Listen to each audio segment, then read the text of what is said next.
Magus, Carl, and the two guards had already accepted their fate.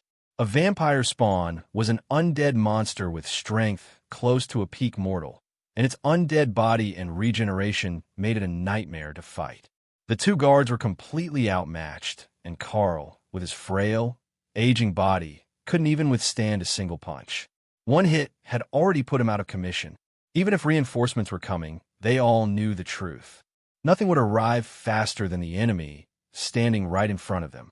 Just as despair settled in, a figure appeared between them, and the vampire spawned as if it had stepped out of thin air. Carl froze. He hadn't sensed anyone approach. No mana fluctuation, no footsteps, nothing. Before he could process it, the black-robed figure slammed his foot toward the ground.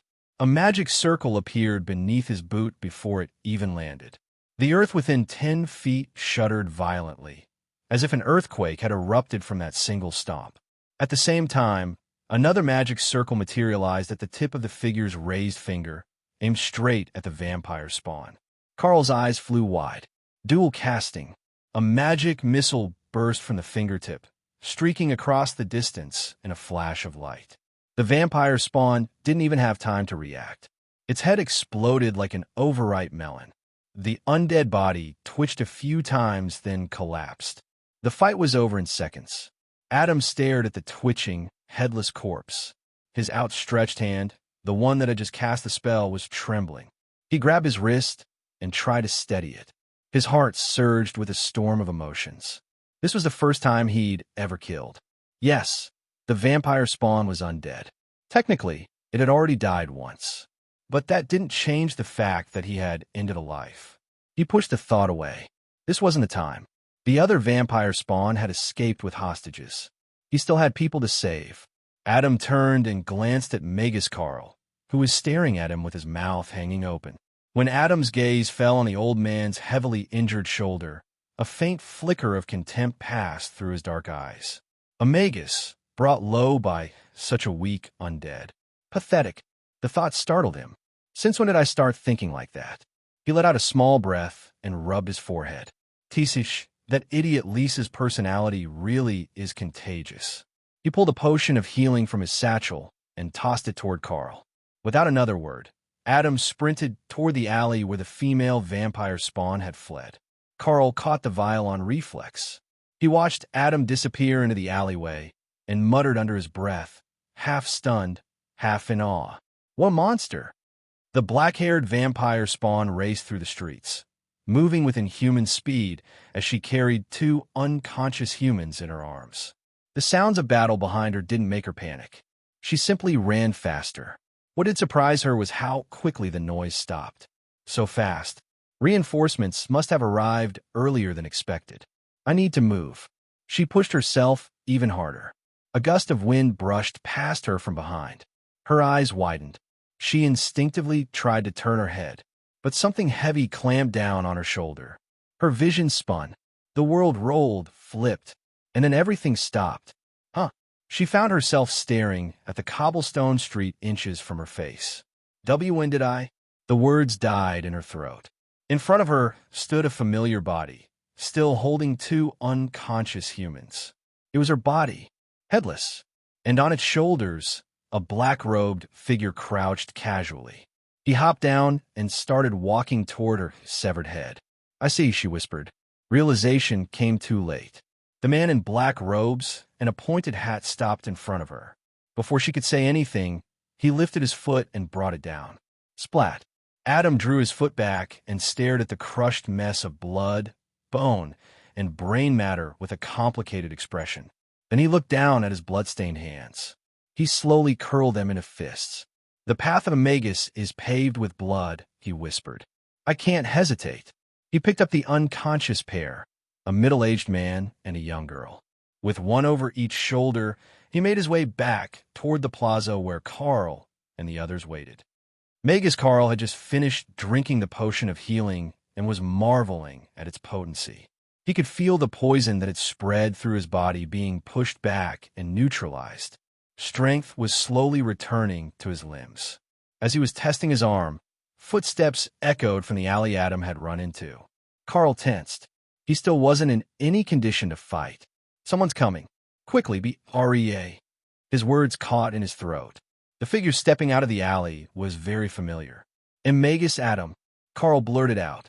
The boy walked into the plaza, carrying the two missing humans in his arms, as if they weighed nothing. "How long has it been?" Carl thought, stunned. "A minute? Less. And he already dealt with the other spawn?" He watched in speechless disbelief as Adam gently laid the pair on the ground. "Watch over them," Adam told the guards.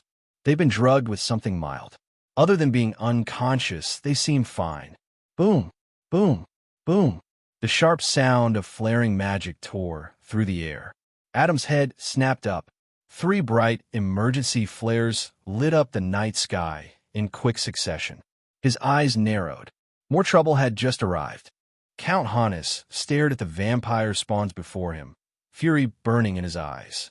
The bodies of his men lay scattered at their feet, and the sight only stoked the fire in his chest. "Vile creatures, what have you done?" he roared. He had been at the administrative building in the city square, serving as the central command for the guards and Magi coordinating the manhunt. While reviewing patrol reports, 3 emergency flares went up in rapid succession.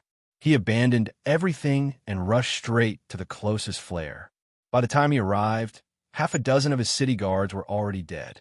Now, 3 vampire spawns stood opposite him, each one clutching 1 or 2 unconscious humans. "Give him the sacrifices and help me kill the count," the lead spawn ordered calmly.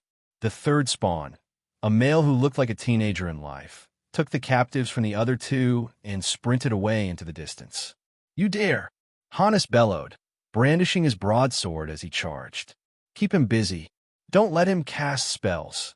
The lead spawn snarled to his partner as the 2 of them rushed to intercept the count. Hannes' eyes narrowed. For an instant, he was surprised. He'd assumed these undead were little more than mindless, bloodthirsty beasts. Yet they knew how to counter a Magus? So what? He poured mana into his broadsword.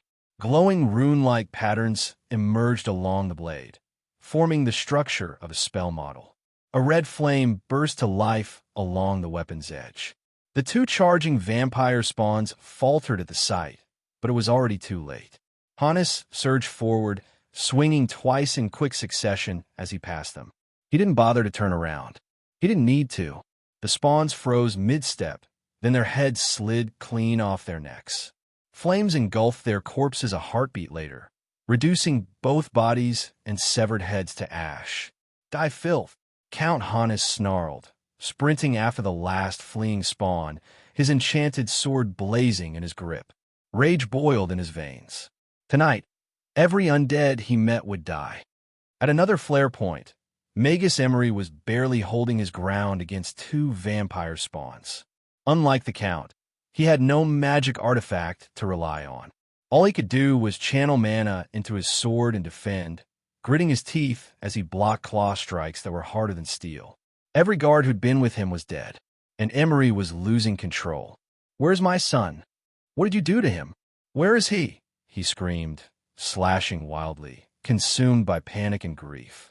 One of the vampire spawns easily sidestepped his desperate strike and drove a brutal punch straight into his chest. Bam! Emery's body flew backward and crashed into a nearby building. He slid down the wall and hit the ground hard, coughing blood. The spawn who had struck him grinned coldly as he walked forward.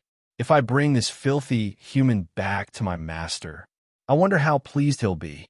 A reverent glint appeared in his eyes as he and his partner approached the fallen Magus. The ground beneath them stirred. Thick, thorn-covered vines as wide as an orc's arm erupted upward, coiling around one of the spawns before he could react. Rank 1 spell, Thorn Vine. He struggled and roared, but the vines pinned him in place. The other spawn leaped back just in time, barely avoiding being caught. A split second later, a swirling mass of purple energy shot in from a distance, aimed directly at the restrained undead's head. Ugh! The trapped spawn tried to twist out of the way, but the vines held him too tightly. The purple mass struck his head and wrapped around it completely instead of piercing through. Rank 1 spell, Poison Bolt. Air. The spawn let out a blood-curdling scream as the corrosive energy ate through flesh and bone alike. In seconds, his head was gone. The vines withdrew and sank back into the earth. The remaining vampire spawn stared in disbelief. Even with their undead bodies and inherent resistance, his partner had been completely dissolved. Before he could recover from his shock, a white blur moved behind him. A white fox-like beast lunged and clamped its jaws around his neck, tearing his head clean off in one savage bite. It then raked its claws through what remained of the corpse, shredding it into pulp. A blonde teenager in purple robes walked up to the beast and patted its head. "That's enough, Inia. Don't eat that disgusting garbage," Lisa said. The white fox, Inia, rubbed against her hand and stared up at her with bright, expectant eyes, clearly demanding praise. Lisa laughed softly. Yes, you did great." Her gaze then slid toward Magus Emery, who was staggering back to his feet, clutching his chest. Useless, she thought briefly. Without a word to him, she turned and sprinted in the direction the third vampire spawn had fled. Saving the captives came first. Edward and his familiar, Aquila, arrived at the third flare's location a short while later. The moment he took in the scene around him, he stopped dead in his tracks. "What happened here?" he whispered, stunned. Hey everyone, Firescale Audiobooks here. If there's a novel you'd love to hear more of, you can support us on Patreon or Ko-fi. Depending on your tier, I'll make extra parts just for the stories you're most excited about. Usually I can only upload 4 to 5 parts of each novel, but with your support, we can go beyond that. And of course, don't forget to hit subscribe. It helps more than you know. What in the world happened here? Edward looked at the large mass of flames at the center of Small Plaza. Around the flames, 2 city guards were standing and looking inside it. But the strange thing was, they had brandished their weapons and were aiming them at the flames. Or to be precise, what was inside the flames. Upon closer inspection, Edward found out that 2 humanoid figures were inside the fire and were screaming in agony. They desperately tried to get out of the flames, but the guards prevented them from doing so. Edward hurriedly ran toward the guards and asked, "What the hell is happening?" The guards panicked and turned around and pointed their swords at Edward. But when they saw who it was, they were elated. Lord Edward. Edward didn't even greet them because what he was seeing was so bizarre. In front of him, in the flame, 2 people were screaming and burning. To his side, there were 4 unconscious residents of the city lying on the ground. Putting 2 and 2 together, he was taken aback. He pointed at the flames and asked incredulously, "Don't tell me those 2 inside were the ones who tried to abduct these residents?" One of the guards replied while puffing out his chest, "That is right, my lord. Me and my friend here have succeeded in taking down 2 of these foul creatures." "Foul creatures? What are they?" Edward asked. "Eek, it's coming out. It's coming out." But suddenly the other guard screamed and poked the undead creature that was trying to escape from the flames. The guard who was talking to Edward turned around and immediately assisted. Edward's lips twitched when he saw what was taking place. After the 2 vampire spawns inside the flames had finally burnt to a crisp, he asked the guards, "Who shot the emergency signal? Was it one of you?" One of the guards came forth and respectfully replied, "That would be me, my lord. I shot it just in case things got out of hand." Then he scratched his head awkwardly, "But now it seems that I ended up wasting the emergency flare." Edward shook his head. "No, you did good. It's always better to take precautions." He then looked at the fire that was still burning and asked, "Those aren't ordinary flames. How did you come to acquire them? And what were those creatures inside the fire?" The guards explained to Edward how Adam had given them the potion of explosion before leaving them. When the guards came across the vampire spawns abducting humans, they chucked all the potions at them. Of course, they first separated the undead creatures from the innocent residents of the city. "I see." Edward nodded in understanding. He then looked at the 2 guards and gave them a thumbs up. "You both did a great job killing those undead creatures. You should be proud of yourselves." The 2 guards were extremely flattered, receiving the praise of a Magus. Edward looked in the direction and saw that the sun was about to rise. The night was slowly giving way to a radiant morning. However, his expression was extremely solemn. He clenched his fists and thought to himself, How many people were murdered tonight? And how many more were abducted? In the administrative building, Count Hannes, Magus Emery, Magus Carl, Adam, Edward, Lisa, and a few of the Count's trusted subordinates had gathered. All the Magi were sitting at a long table. No one said a word. The atmosphere was very gloomy. Suddenly, an armored guard entered the room and handed the Count a piece of paper. The Count read the document and sighed. 17 people were abducted from their homes last night. Among them were men, women, and children. Hearing the report, Adam's fists clenched tightly. The Count continued, "We now know that the culprit behind the disappearances is a vampire Magus, as only such a Magus can create vampire spawns. The number of these spawns that were killed last night was 7. And thanks to Magus Adam, who was able to capture one alive." Lisa looked at the Count and asked, "Was anyone able to locate just where these undead creatures had headed?" The Count shook his head with a bitter smile. "I'm afraid not. My guards tell me that these vampire spawns just vanished in the darkness." Lisa nodded with a pensive look. "Well, they aren't wrong. Me and Enya followed after one, but he simply vanished as well. Even I couldn't locate him. I don't understand what is going on." The room fell into silence once again. Magus Emery and Carl refrained from saying anything at all. They had not contributed anything last night. One got injured due to his negligence, and the other due to not being able to control his emotions. The Count was very disappointed in the two. Moreover, both of them had ended up being saved by the students of Clover Academy. If not for these kids, they might even be dead. Suddenly, Edward asked a very important question. "Will those vampire spawns return tonight as well?" No one answered, not even the Count. They could only hope that those foul, undead creatures didn't show up tonight. After all, he had lost a lot of men last night, close to a dozen, and he didn't know how many more he'd lose if more undead creatures showed up. All of a sudden, Adam got up from his seat and left the room without saying anything. From the beginning till the end, he had not spoken a single word. After Adam had left, the Count sighed. He doesn't seem to be in a good mood. Lisa also got up from her seat and nodded at the Count. "I'll go see what he's up to. Please excuse me." "Of course." The Count nodded. "I'll go to the underground dungeon and interrogate the vampire spawn that Magus Adam managed to capture." Edward also excused himself and left with Lisa. After the kids had left, the Count's face turned grim as he looked at Emery and Carl. "I've heard the battle reports from my subordinates. Just what the hell were you both doing? Instead of helping, you've become a burden instead." He got up from his seat and stormed out of the room. His words lingered behind.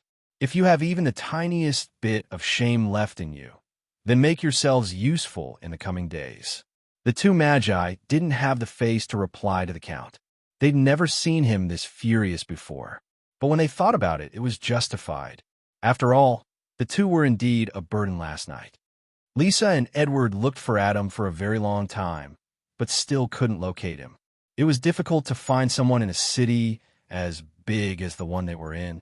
In the end, it was Aquila who had managed to find Adam after flying over the city and searching for him for over half an hour. The two kids followed the griffin and finally found the youth who was sitting all by himself at the top of Hannes Lighthouse. Adam sat on the railing of the lighthouse's gallery deck. One leg was dangling in the air, while the other leg was folded as he rested his chin on his knee and looked at the city that had just woken up. Seeing the people getting ready to begin their day, completely oblivious to what had happened the night prior, Adam sighed. Only the people who had lost someone would be aware of the tragedy that had struck the city last night. Edward, Lisa, and their familiars climbed the top of the lighthouse and saw Adam sitting there, gazing at the city of sails in silence. Both of them took their seats beside the youth, and for a while, no one said a word. Edward suddenly patted Adam's shoulder and asked, "You okay?" Adam simply nodded. Seeing this, Lisa sighed. "This isn't like you at all, Adam. Tell us what happened." Adam was silent for a long time and then replied, He couldn't find the words to say. In the end, he clenched his fists and finally muttered what was in his heart. "Today, I killed someone with my own hands. And I don't feel so good about it." Edward and Lisa were taken aback. The latter thought to herself, "So this is what's been bothering you?"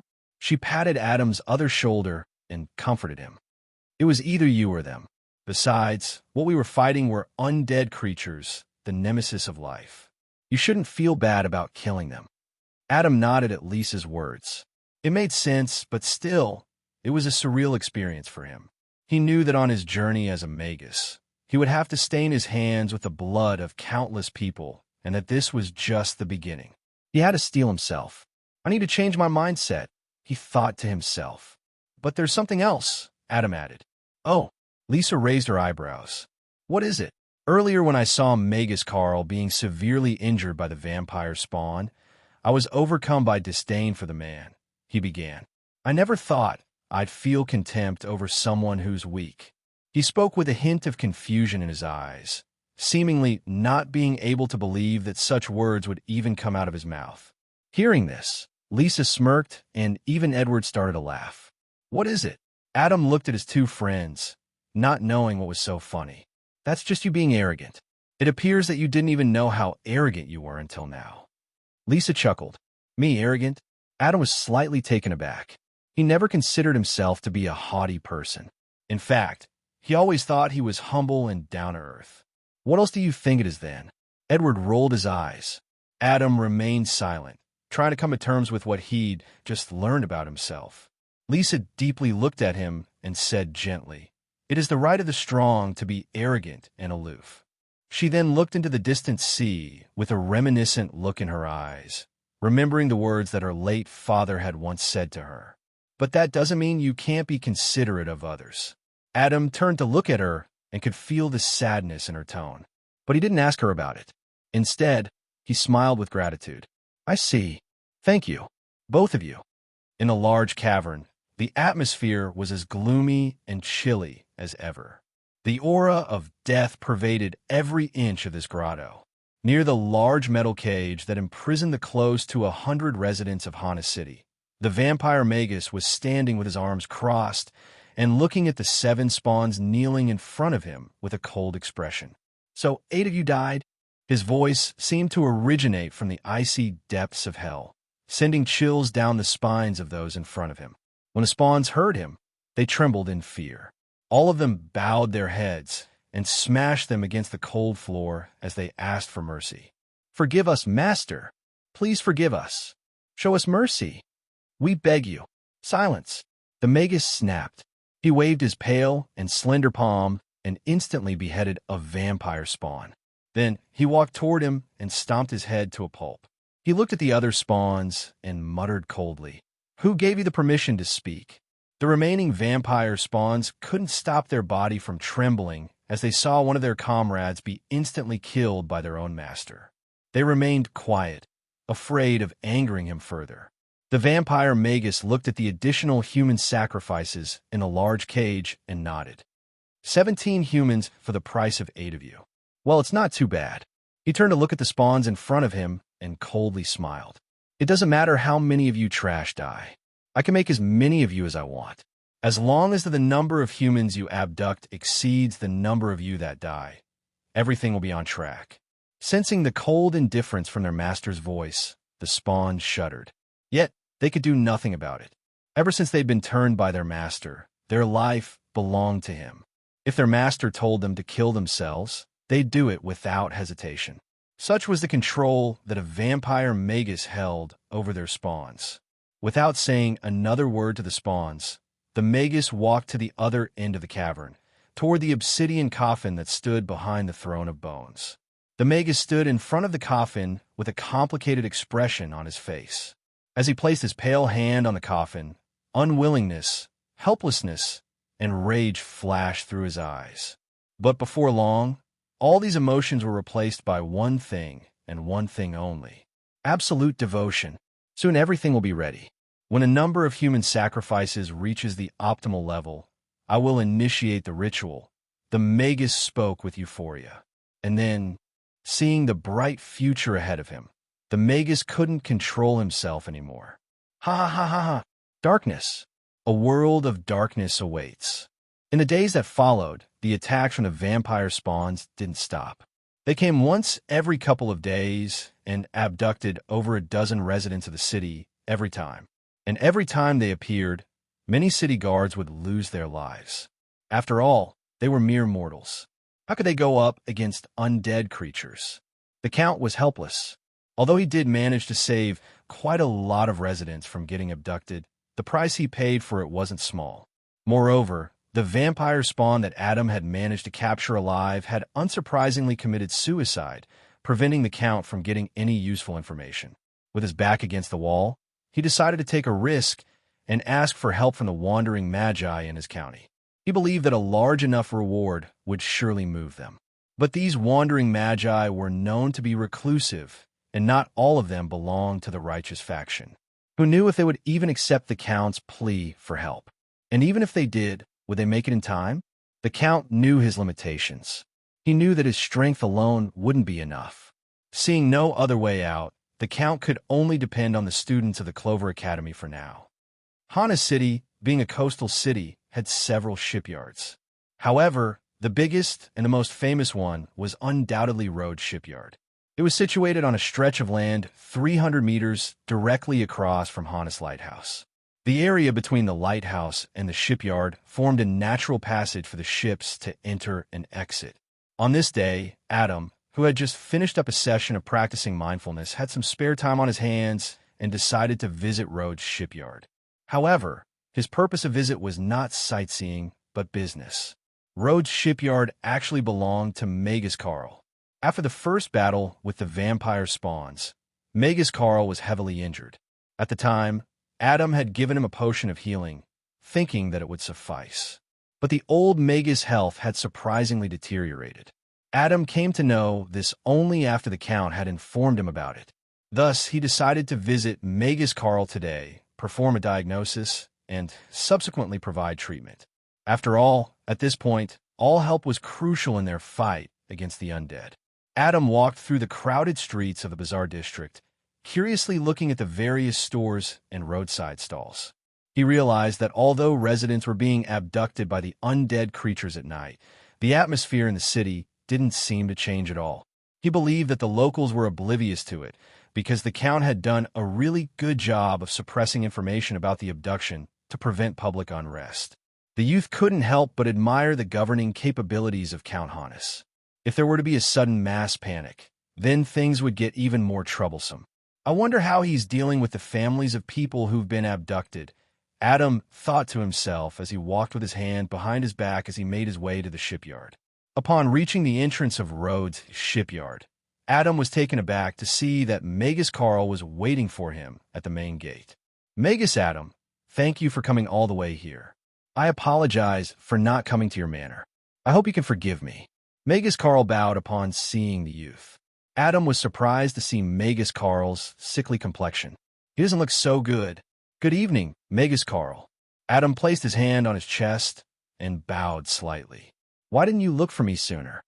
Magus guided the youth through the factory as he replied. To be honest, I didn't think that the poison would affect my body to this state even after taking the potion that you gave me. The two made their way to the old Magus's office. On the way, Adam curiously looked at the assembly area where constructed ships were being assembled by hundreds of skilled workers. Moreover, I didn't know that you were a herbalist. Magus added. To be honest, I was quite shocked that someone as young as you would have such attainments in herbalism. I only got to know this after your friend, Lisa, told me about it. Hee, it's nothing, Adam replied with a smirk at being complimented. The pair soon arrived at the old Magus's office. It was quite luxurious, to say the least. When Adam looked at the expensive furniture and decorations, he involuntarily whistled. How lavish! He then instructed the old Magus to take a seat on the cushioned couch beside them. Magus did as he was told. Then, Adam gently grabbed the man's wrist and placed 2 fingers on it. Following that, the youth closed his eyes and infused a small thread of mana through his fingers and guided it into the old man's body. The thread of mana traveled to almost every part of Magus body. Through this, Adam was able to learn exactly what was going on inside. After about a minute or so, Adam withdrew his hands and sighed. Seeing such a reaction, Magus panicked a little. Magus Adam, is everything all right? Adam replied with a serious expression. By all rights, the potion that I'd given you should have cured the poison in your body. I can think of two reasons why it hasn't. First, you may have taken a lot of such potions in your lifetime, causing your resistance level to increase substantially. This could be the reason why the potion didn't work as it should have. The use assessment was completely right, and Magus Carl was slightly taken aback, to be honest. He felt as if the person sitting in front of him wasn't some kid but a wise old herbalist. What about the second reason? He asked. Adam replied frankly, "You're getting old, Magus Carl. Your immune system is not strong enough to fight the poison. In fact, it's weak to the point that it can't even withstand the potent effects of a healing potion." Magus Carl nodded with a bitter smile. "You're right, I'm indeed getting old. This frail body of mine is no longer capable of what it was used to."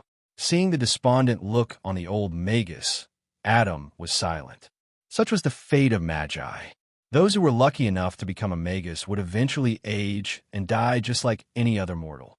The only way to fight against such a fate was to constantly advance. But how could that be possible for someone with a meager talent such as Magus Carl? Thinking of this, Adam sighed. He then looked at the old man and comforted him. "But worry not.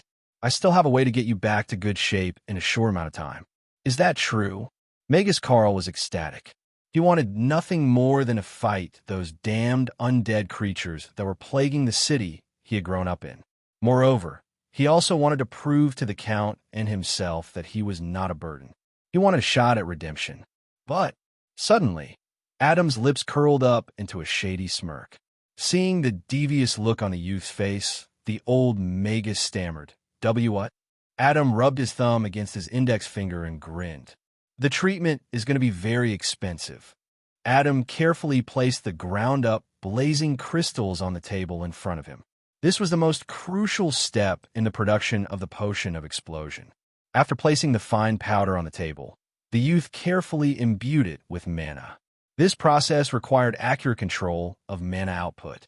If one infused less mana than required, the blazing crystal powder would lose all potency. On the other hand, if one imbued even a sliver of mana more than required, the powder would ignite.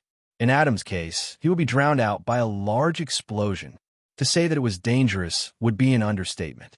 Despite the dangers of concocting such a dangerous potion, Adam's expression was calm. Thanks to the memories of the expert, he had to take quite a less detours in reaching where he was today. Moreover, his own handwork and constant practice aided him greatly. After imbuing the powder with his mana, he placed all of them inside the large cauldron beside him.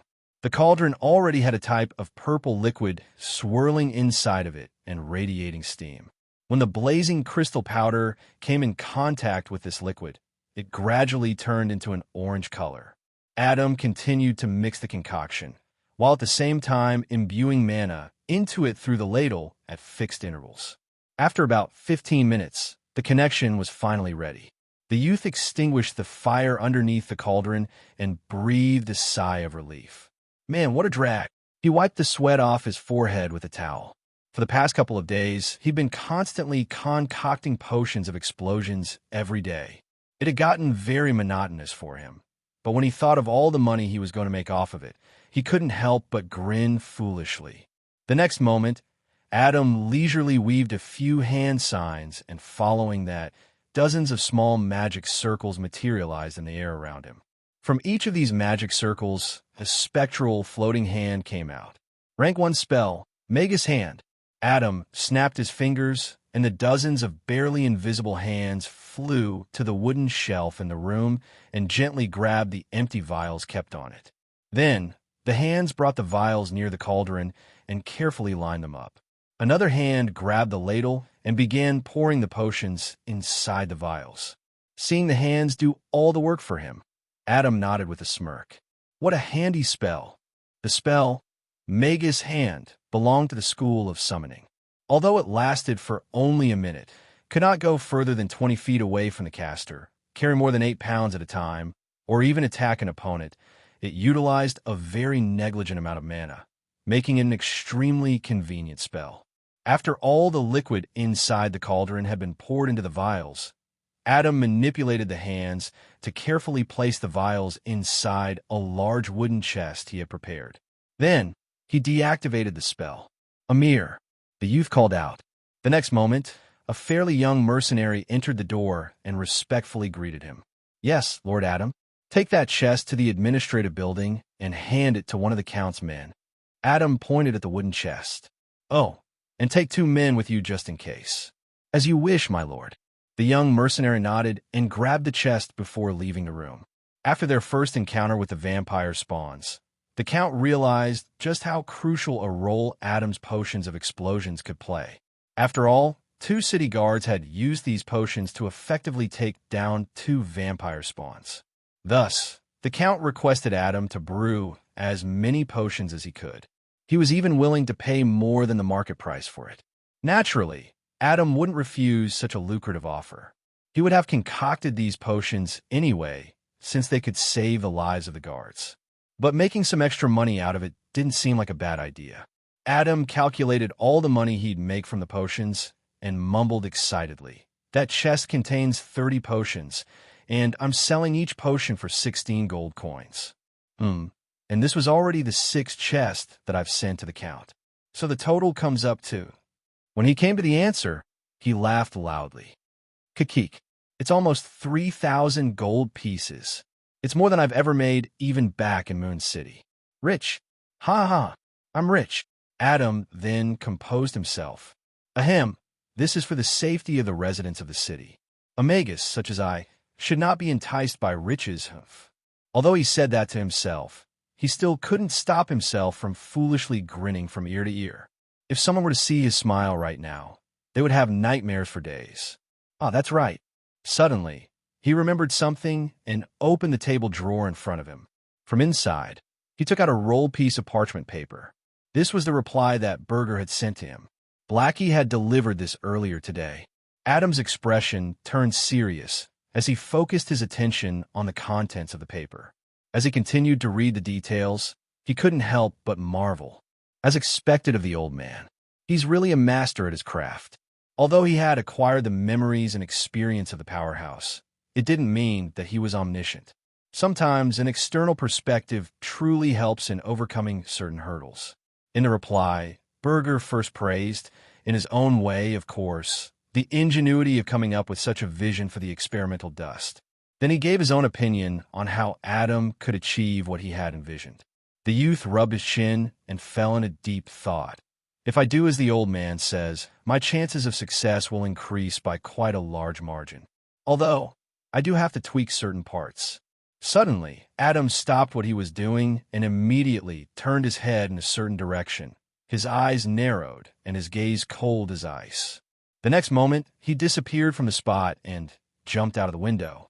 He vaulted over the nearby building and jumped from rooftop to rooftop, seemingly chasing someone. His expression was that of extreme anger. Those bastards still haven't stopped. He continued to give chase until he finally jumped down and landed in the middle of a crowded street. The people passing by were taken aback at his sudden appearance, but he didn't care. Adam looked around, trying to find the person who was just spying on him, but he couldn't. He had lost the trail. His eyes narrowed as he thought grimly, "I was just now being spied on by someone, but now they've vanished." Ever since he entered the city, he constantly had this feeling that he was being watched by someone. At first, he thought that it was the Count or his men, but he soon struck down his idea. Then, he thought that it must be the culprits who were abducting the citizens. But he struck down this idea as well after confirming that the culprit was an undead. After all, if it really was the vampire or his spawns, they wouldn't have been spying on him during the daytime. Adam's expression turned ghastly. Just who is it? As the days went by, with the help of Adam's potions of explosion, the city guards continued to kill the vampire spawns that appeared every other night. But even though these undead creatures were killed, their numbers just didn't seem to decrease. If anything, it actually increased, and it continued to do so day after day, causing the guards to feel helpless. Things had reached such a point that the residents of the city were now fully aware of what transpired after sunset. It was manageable for the Count to keep things under wrap in the beginning, but as more and more people began to disappear, he knew that things couldn't stay hidden any longer. He had to let the public know. And now, the The people didn't even turn their house lights on after the curfew, fearing that those foul, undead creatures would invade their homes and abduct them. They could only pray that the brave city guards and the mighty Magi would protect them. On this night, the citywide curfew had already begun, and currently it was close to midnight. The city of Sales was shrouded in darkness, with the only sources of light being the light from the twin moons and the explosions that went off now and then. In the Bazaar district, Edward and his familiar, Aquila, were currently battling two vampire spawns. The youth had managed to arrive just in time to prevent the abduction of a handful of innocent residents. Edward had a furious expression on his face as he stared at the two undead creatures standing just a little more than 10 yards away from him. Aquila's eyes were oozing with murderous intent as he stood guard in front of the youth. "Don't let him cast a spell. You hear me?" The lead vampire spawn, a middle-aged man with brown hair, said to the other. "I'll take care of the familiar. You take care of the Magus. Go!" The two vampire spawns dashed in the direction of Edward and his familiar. Seeing this, Edward's lips curled up into a smirk. He mentally instructed Aquila, "Take care of the one on the right." Aquila screeched and flew toward the vampire spawn on the right. Meanwhile, Edward drew the longsword from his back and got into position. He looked at the vampire spawn who was rushing toward him with a maniacal expression and infused mana into his weapon. The longsword in his hands lit up with a resplendent blue light, and rune-shaped patterns appeared on the blade. Zoom! In an instant, Edward ran past the vampire spawn at a terrifying speed, blue-colored lightning dancing on the surface of his longsword. At the same time, the youth's eyes seemed to be gleaming with thunder as he muttered coldly, "Die." Slash! The vampire spawn, who was now standing behind him, suddenly had his torso diagonally cut in half. Following that, his entire body was covered in lightning and soon broke down into ash. Edward looked to his right and saw that Aquila had already taken care of the other vampire spawn. He walked toward his trusted familiar and rubbed his head. "Good boy." He then looked in another direction where an explosion had just gone off and muttered, "Let's go help out the others." The eastern part of Hana City consisted of large swathes of land that people used as vineyards. On one such plantation, Magus Emery and two city guards were facing off against three vampire spawns. Magus Emery had a solemn expression on his face as he instructed the two guards behind him, "Pick one and drown him in explosions." The guards behind were seething with rage. At the same time, there was also a hint of grief in their eyes. After all, they knew the vampire spawns that they were currently facing. One vampire spawn was a neighbor of one of the guards, and another spawn was a friend of the other guard. The guards felt extremely complicated having to fight against people that they were acquainted with. Right at that time, Magus Emery's cold voice woke them up to the harsh reality of things. They're no longer the people that you used to know. Now, they are nothing but mindless slaves of the vampire who turned them. Do not hesitate. Ah! The guards roared at the top of their lungs, hoping that their screams would drown out the negative emotions that they felt in their hearts. Sword in one hand and a potion of explosion in another, they dashed toward one of the vampire spawns.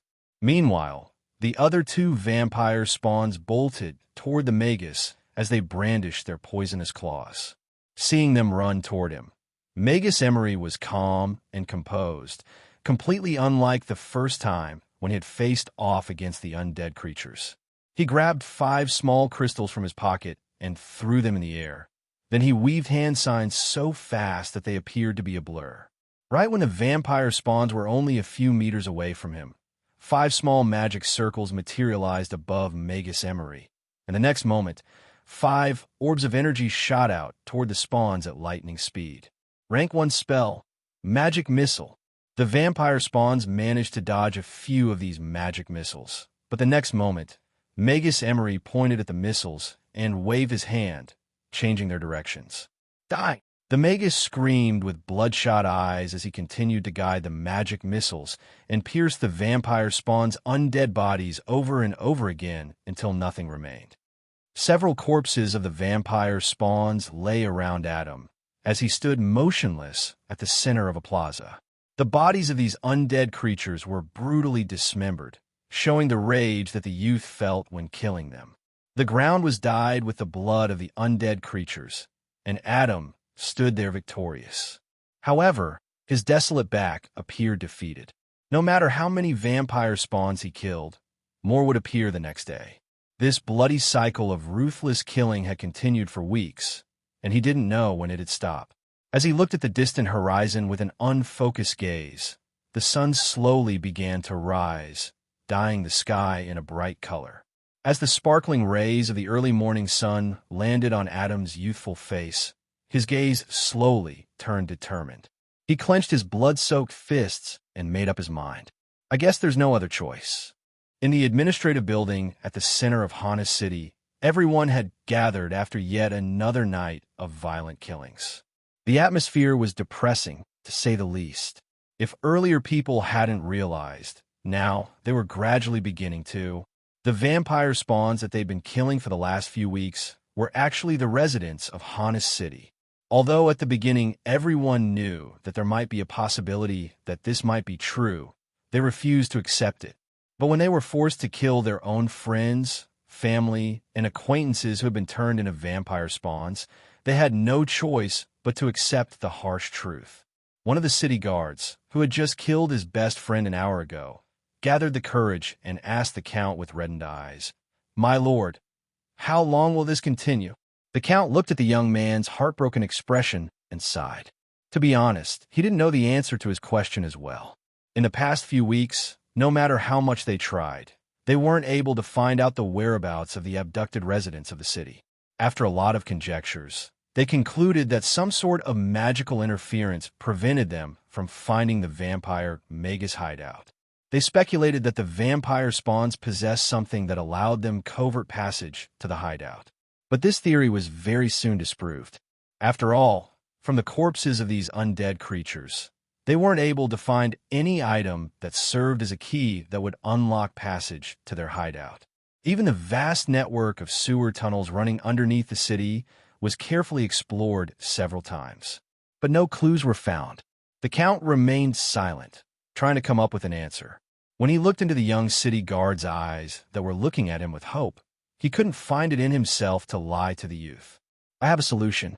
Suddenly, Adam's voice reverberated in the room, causing everyone to simultaneously turn their heads in his direction, their expression displaying shock, disbelief, but more than that, hope. Magus Emery, who was sitting closest to Adam, looked him in the eye and muttered in astonishment, What? Magus Adam, what did you just say?" Adam, who was sitting casually with his feet on the table and hands behind his head, replied with a laid-back attitude, "You heard it. I have a plan that can help us locate the whereabouts of the vampire bastard." Count Hannes shot up to his feet, looking at the youth with incredulous eyes. "Magus Adam, is that true?" Adam rolled his eyes. "Why would I lie?"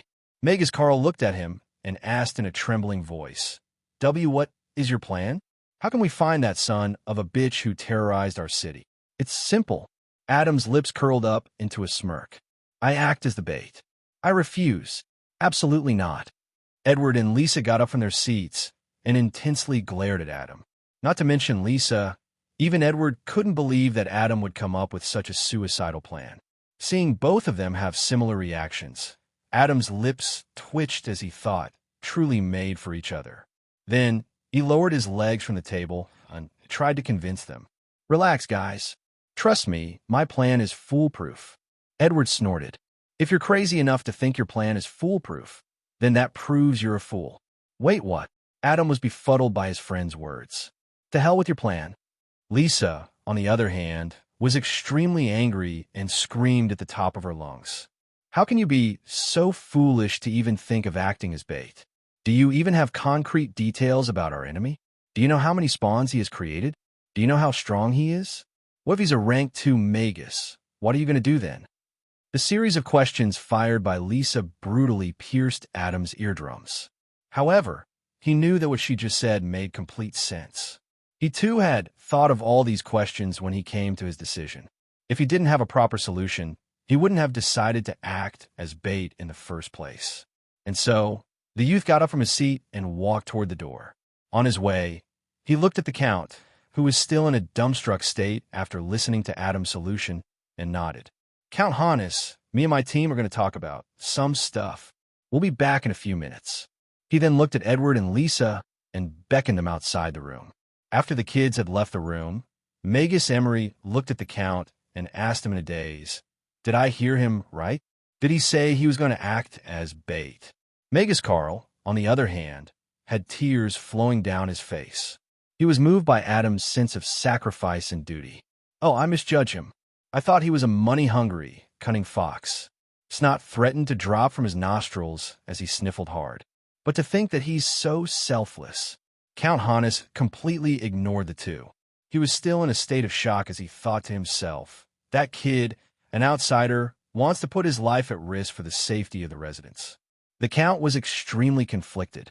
On one hand, he didn't want Adam to act as bait and put his own life at risk. But on the one hand, he knew that if this plan succeeded, they might very well be able to find the vampire's whereabouts. Faced with such a dilemma, he didn't know what to do.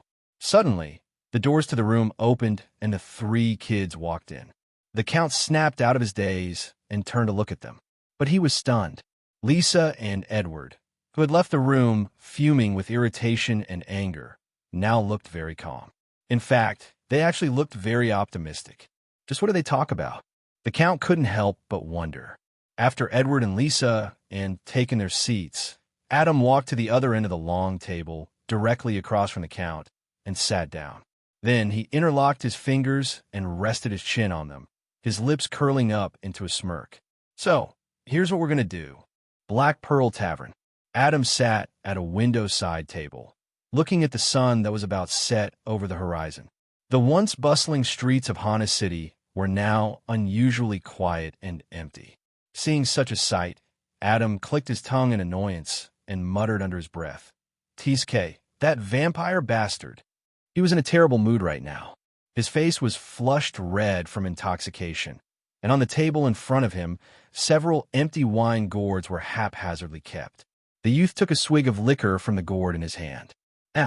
However, barely anything came out. This gourd was finished as well. Adam peeked through the bottle's mouth to check if there was anything left. Then, he looked around and screamed, "Waiter, waiter, where are you?" The tavern was empty, except for the few drunkards who placed the importance of having liquor over their lives. "Waiter, I want you." Adam screamed louder. "I need you." The next moment, a short middle-aged man wearing a simple tunic and pants rushed toward him with a face full of panic. "Customer, you should leave. The curfew is about to begin."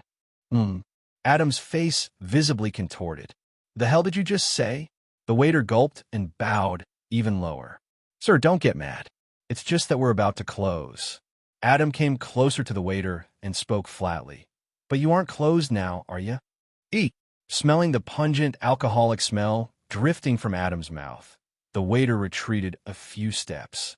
Fine, I'll give you another gourd of Caldera, but after that, you must leave."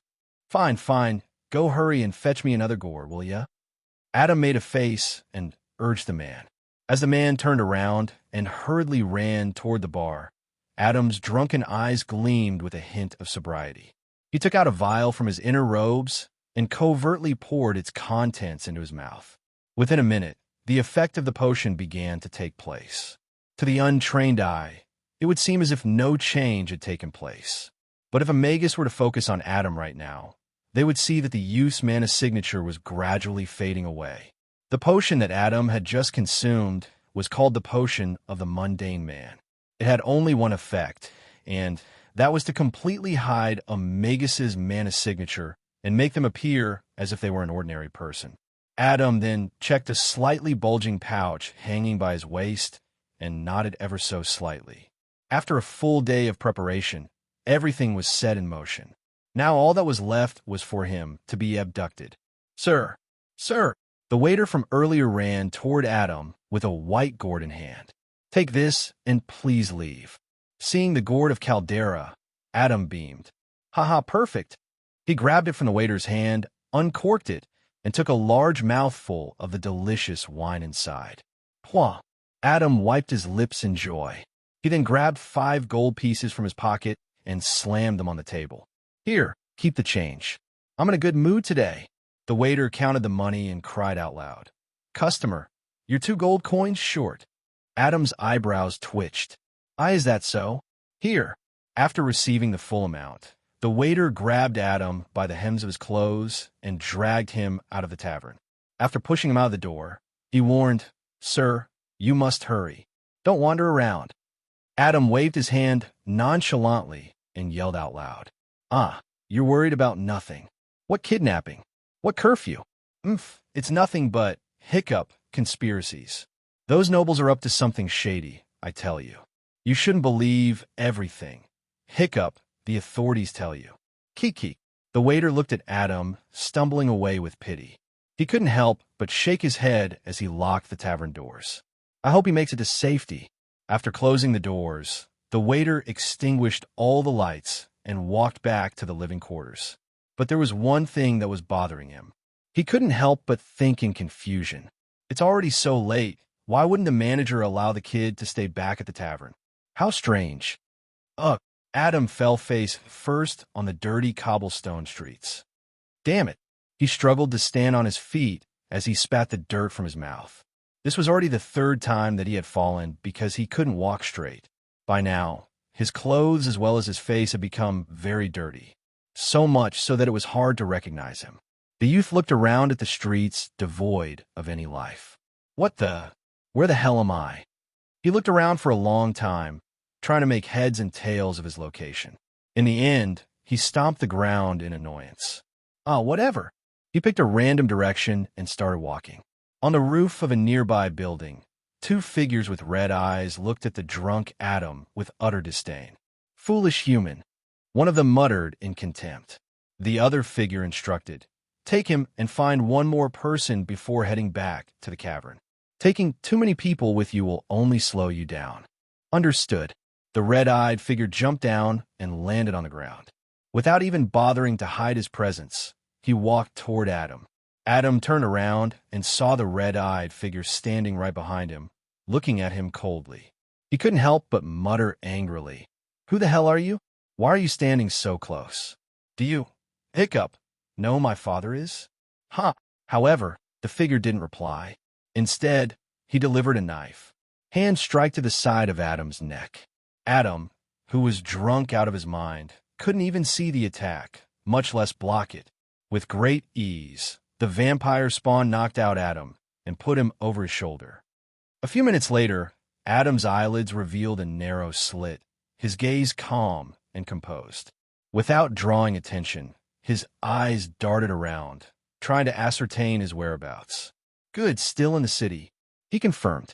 His gaze then landed on a woman, a fellow kidnappee, in the other arm of the vampire spawn. Adam remained motionless. Now was not the time to play the hero. He stealthily put his hand inside the pouch hanging from his waist and took out a small rock the size of his fingernail. Then, he dropped it on the ground. The rock silently fell down. Even upon impact, it didn't produce any sound. After the rock hit the ground, it turned into liquid and formed a circular pattern. Then, it completely melded with its surroundings. Seeing this, a faint smirk appeared on Adam's face. I'll leave the rest up to you, Magus Carl. The night proceeded as usual, with the vampire spawns continuing to abduct the citizens of Hana City. The only difference was that the people from Count Hana's side didn't try as hard as they did before to fight them back, because they needed most of the vampire spawns, or at least the one abducting Adam, to make it back to their hideout.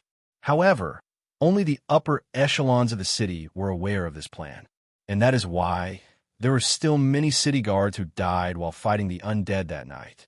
If the Count wanted, he could have told everyone about the plan and drastically reduced the casualties. However, this could alert the vampire Magus, and the Count couldn't risk it. He had to look at the greater picture. That is why even though it hurt the Count to see his men die, he had to go through with it. The sun had only just risen, and the Magi and the Count's most trusted subordinates had made their way to the administrative building. Count Hannes looked at everyone present and solemnly spoke. Phase 1 was a success. At once, the people showed looks of exhilaration. After all, it had been more than a month since the abductions had begun, and this was the closest they had gotten to finding the location of the vampire Magus. The count continued. We must follow the trail left behind by Magus Adam and attack the vampire's base as soon as we can. I know that all of you are exhausted from fighting all night, so I'll give you 6 hours to recuperate. At noon, we attack. Ugh! The high-level city guards present in the room raised their fists and screamed in acknowledgement. Finally, they would be able to fight the main culprit responsible for all the tragedies that took place in their city. Finally, they would be able to avenge their families and friends. Suddenly, Magus Emery asked out of concern, "But will Magus Adam be all right? I feel that we keep overlooking the fact that he's just a boy." At once, the room turned silent. It was true what the Magus had just said. Due to all of Adam's achievements, he had become a reliable figure to the people present here. But his battle prowess made one overlook that he was but a boy of 16 years of age. When everyone was quiet, it was Edward who spoke up with the utmost confidence. "Don't underestimate Adam. He's strong, very strong." Lisa also chimed in. "You don't have to worry about him. We just need to make sure that everything is fine on our end. If we fail, then Adam will be stranded on the other side forever." Hearing this, everyone simultaneously looked at Magus Carl, who had been silent the entire time. Sensing everyone's gaze on him, the old man clenched his fists. He couldn't remember the last time he had felt such pressure. Phase 2 of their plan entirely depended on him, and he couldn't afford to fail. Thinking back to the time when Adam had come over to the shipyard and treated him back to full health, Magus Carl lowered his head and his fist clenched even tighter. "I can't let him down." He then raised his head and looked at everyone present. All the guards and the Magi who made eye contact with the old man could feel the fiery resolve in his eyes. Finally, he looked at Lisa and Edward and solemnly said, "You can leave it to me. I will not fail." Lisa faintly smiled and nodded. Edward, too, gave the old man a thumbs up. Now, then, Count Hannes got up from his seat and gave the order. "Everyone, prepare yourself for the final battle. We will assemble in the city square at noon." At noon, the city was shocked by the sudden appearance of a large number of city guards that had assembled at the city square. The residents looked at this spectacle from afar and couldn't help but wonder what was going on. A child who was standing with his grandmother and curiously looking at all the city guards suddenly thought of something and asked the nearest guard, "Uncle, are you going to rescue my parents?" Hearing the little boy speak, everyone around him was stunned. They couldn't help but wonder, could it be? When the guard gazed at the little boy looking at him with innocent and tearful eyes, he couldn't help but be moved. He put his fist against his chest armor and vowed, "I will try my best to find them." Tears streamed down the boy's face as he sniffled. "P promised me, you must find my mother and father." The city guard bit his lower lip under his helmet. How could he possibly promise something like that to the kid? He didn't even know if the boy's parents were alive. He didn't want to give the boy false hope. As he was struggling to reply, the boy's grandmother suddenly hugged the boy from behind and wiped his tears. Then she looked at the city guard and gently smiled as tears threatened to stream down her face. "Thank you." The city guard simply nodded. Actually, he couldn't reply even if he wanted to because he was overcome by so many emotions. Scenes like this were playing around the large square as people gradually got to know why all the Magi and the guards had gathered there. After weeks of torment, the residents of Hannes City had finally begun to hope. At the dead center of the square, surrounded by guards on all sides, stood the 4 Magi. Everyone had solemn expressions on their faces as the time to fight back had finally arrived. Count Hannes, who was armed to the teeth, looked at Magus Carl and nodded. "I'll leave it to you." Magus Carl nodded and slowly raised his feeble hands. Then he began weaving hand signs. He was preparing the physical component of his spell. Sweat began to roll down his forehead as he continued to expend his mana. Following that, a bright magic circle appeared in front of him, and from it, an ethereal hand appeared. Rank 1 spell, Guiding Mark. The ethereal hand rotated in the air above Magus Carl for a few moments, and then suddenly it pointed its index finger toward the southeast direction. There! Magus Carl began walking in the direction the hand was pointing to. As he walked, the ethereal hand also moved along with him, guiding him all the way. All the Magi and the city guards silently followed him, while the people of the city parted and made way. After taking a few turns, the ethereal hand finally stopped and pointed toward the ground. Magus Carl's face turned solemn as he gathered mana in his hand. Then, he slammed his palm on the ground, right where the spell was pointing toward. Upon coming in contact with mana, the ground underneath Magus Carl's palm resonated. Following that, a circular pattern appeared on the ground. This was the same pattern that appeared when Adam had thrown the small rock on the ground. Seeing this, Magus Carl was ecstatic. Found the trail. After the first circular pattern was found, Magus Carl cast his spell several more times to follow the trail. Adam had dropped many stones, it seemed, to make it convenient for his team to follow. Edward, who was following right behind Magus Carl, curiously looked at the floating hand hovering above the old Magus and muttered, "What an interesting spell. I wonder which school it belongs to." Lisa, who was walking beside him, habitually nudged her round glasses and replied, "School of Divination." "Really?" Edward was amazed. "I've never seen a divination spell before." "Spells from the School of Divination are hard to come by," Lisa began, "and Magi who major in this school are even rarer." Edward raised his eyebrow in surprise, but then nodded in understanding. "You're right. Come to think of it, I haven't met a single Magus who specializes in divination." He then looked at old Magus ahead of him and asked, "Magus Carl, do you specialize in divination?"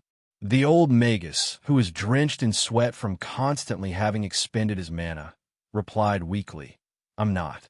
I was just fortunate enough to find this spell during one of my adventures." "I see." Edward nodded.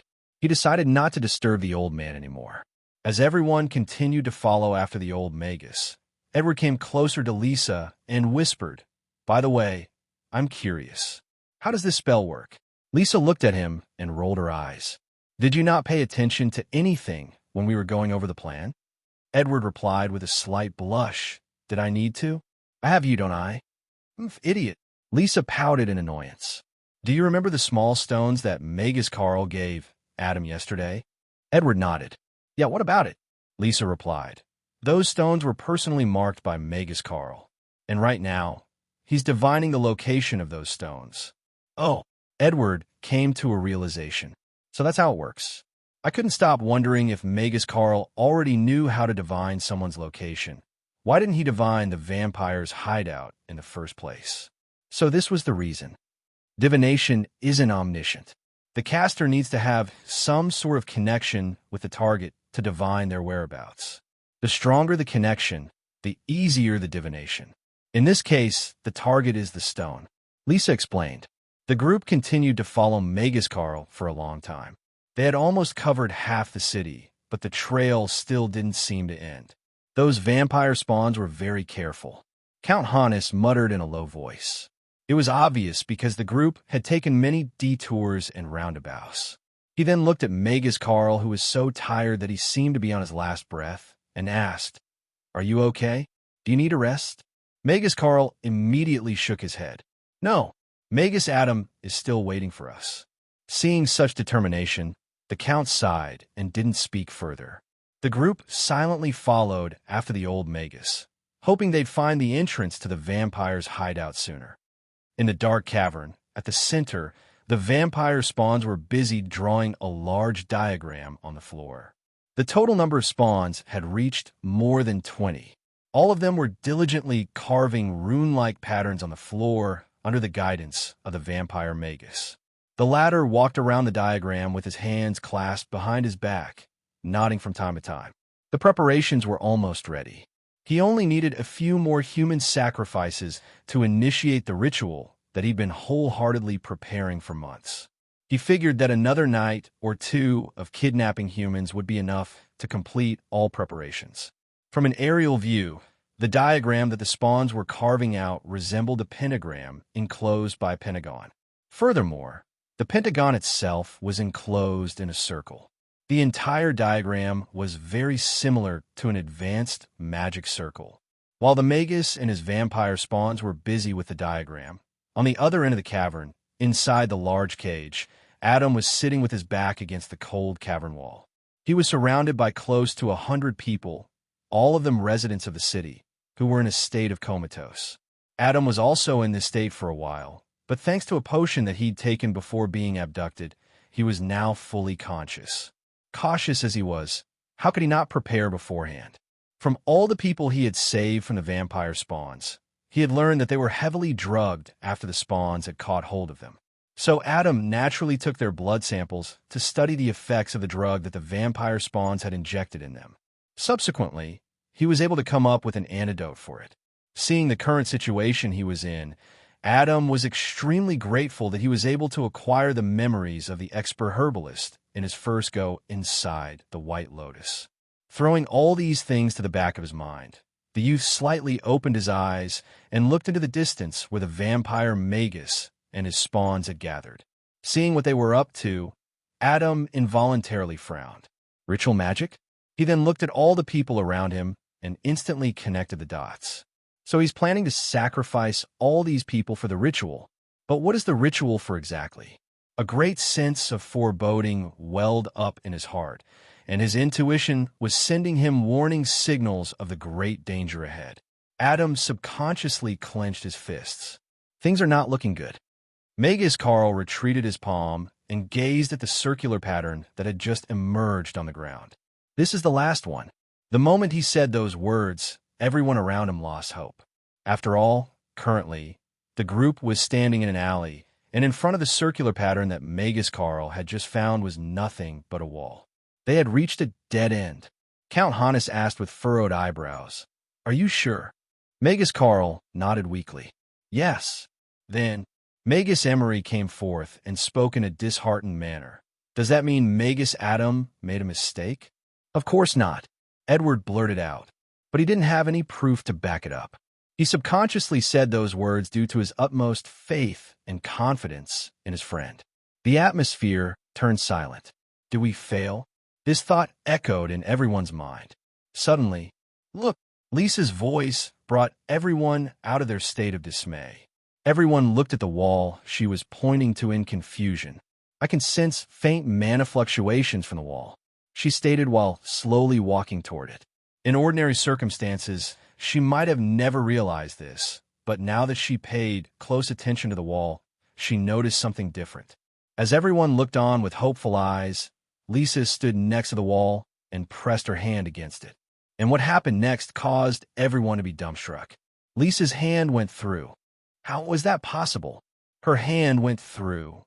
Did we finally find a bastard's hiding spot? All the city guards were initially shocked, but soon they were elated that they managed to find the entrance. Now, everything made sense to them. No wonder they weren't able to find the passage when they tried earlier. Who would have thought that the entrance was actually through a wall? While the city guards were excited about having found the entrance, the Magi, on the contrary, wore extremely solemn expressions. Count Hannes involuntarily gulped and muttered softly, nervousness evident in his voice. Space magic. For a person's hand to go through a solid structure meant that principles of space magic were utilized on the structure. Alternatively, it could also mean that illusion magic was involved. However, everyone confirmed that the wall was in fact tangible, because when a guard tried to put their hand through it at the boundaries, it didn't go through. Lisa stepped back and looked at Edward and the other Magi, her expression grave. "You know what this means, don't you?" Sensing the gravity of the situation, the guards who were cheering earlier now quieted down. The Magi looked at Lisa, but no words escaped their lips. Finally, the Count solemnly replied, "It means our opponent is formidable." Space magic was categorized under the school of summoning, and to be able to utilize such high-level magic meant that the caster was equally strong.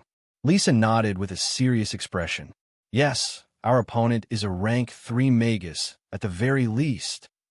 Hearing her words, everyone present sucked in a breath of cold air. At once, their bodies trembled, fear evident in their eyes. Some of them even had the thought of turning around and fleeing the city. What kind of an existence was a rank 3 Magus? This was simply inconceivable to them. Count Hannes was the highest-ranked Magus in the city, and he was only a rank 1. To be precise, he was only an organ stage Magus. In the entirety of the Southern Federation, the number of rank 3 Magi was only a handful. And to think that the main culprit behind all the disappearances in the city was actually a rank 3 Magus.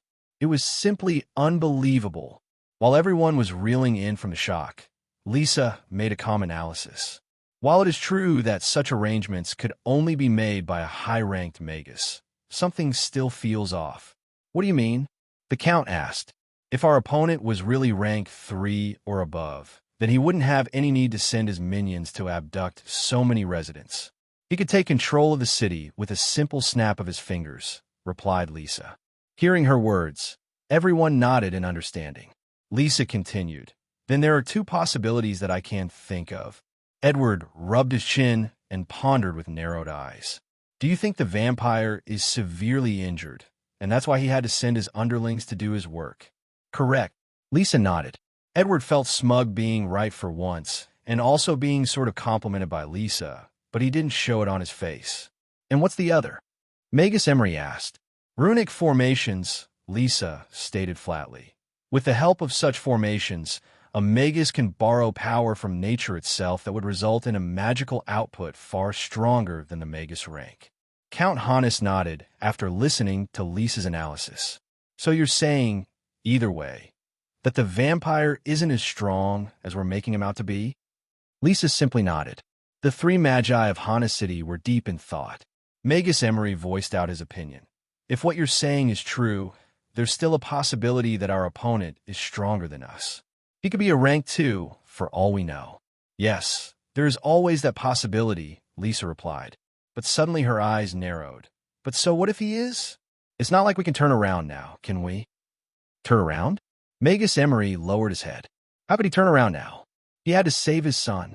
Although he didn't know if his son was dead or alive, how could he simply give up? He looked at Lisa with a determined gaze.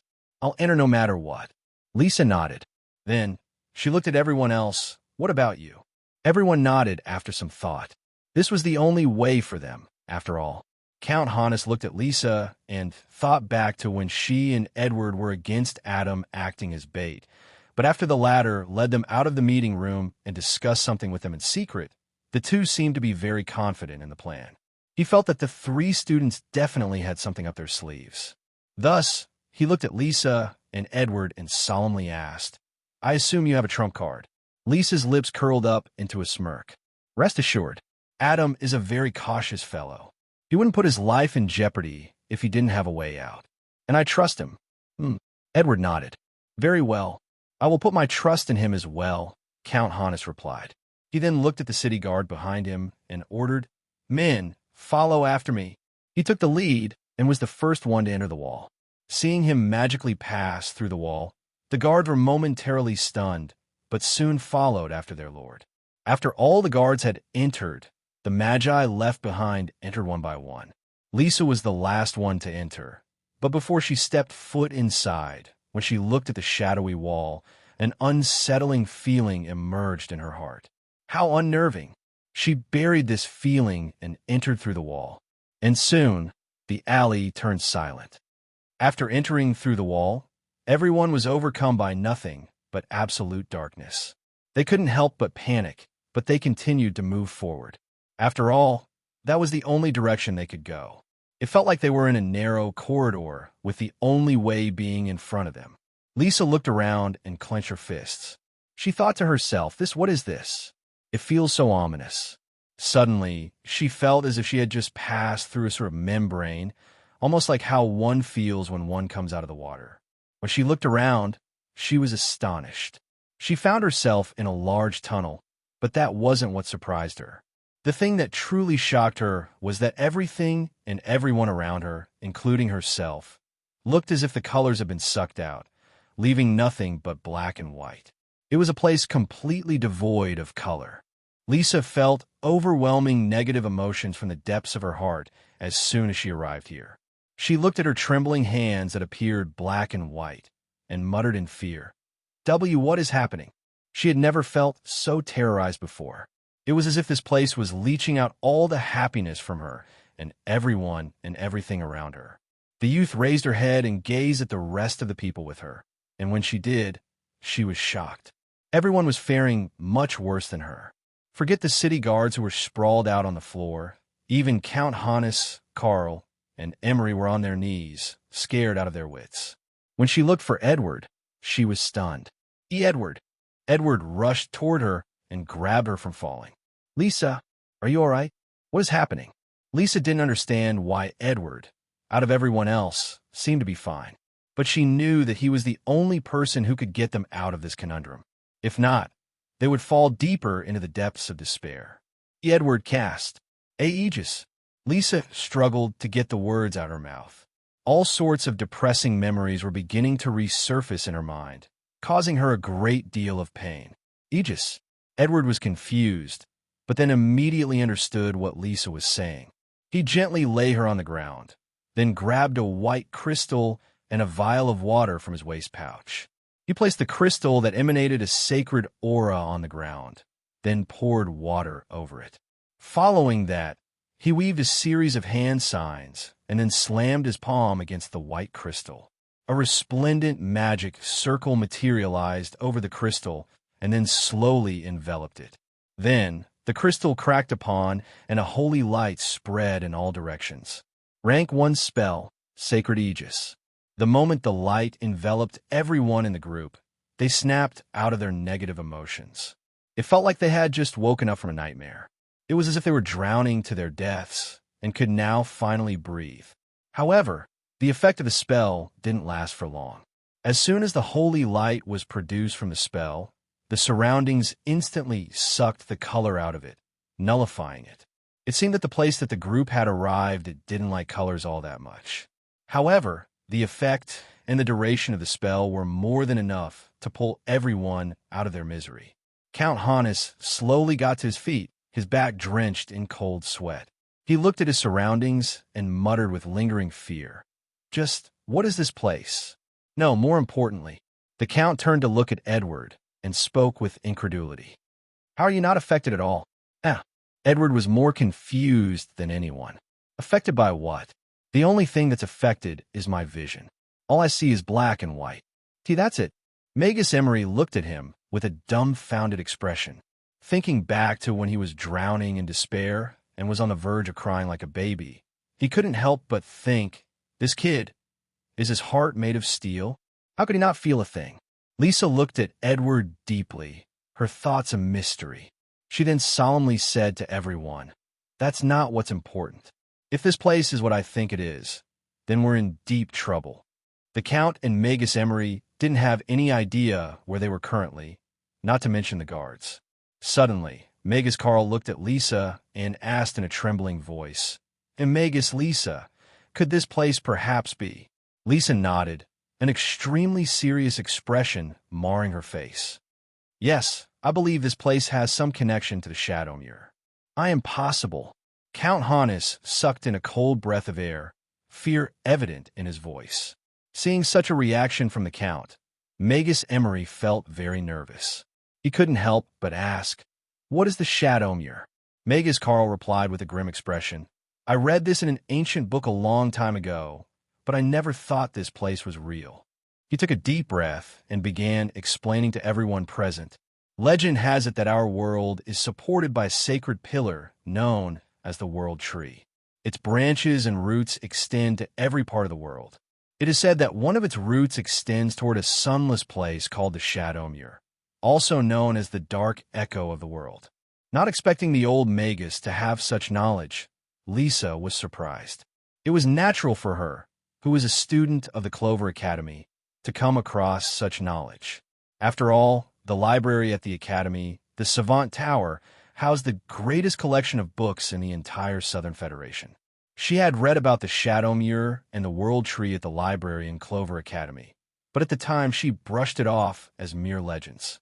However, to come to a place that greatly resembled the Shadowmere, she didn't know what to think. To be honest, she still didn't completely believe they were in the legendary Dark Echo of the world. It was in her nature to take everything with a grain of salt, especially involving fairy tales and legends. She couldn't help but begin to bite her nails as she started thinking of the next course of action. Look, Suddenly, Edward spoke out loud, pointing to a place further down the tunnel. When everyone looked in the direction Edward was pointing at, they were stunned. He, along with Aquila, hurriedly walked a few yards into the tunnel. "Edward, don't be reckless." Lisa reached out to him.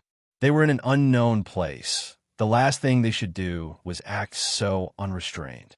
She wanted to severely reprimand him, but the words got stuck in her mouth. When Edward and Aquila walked to a certain point in the tunnel, the colors on their bodies had returned.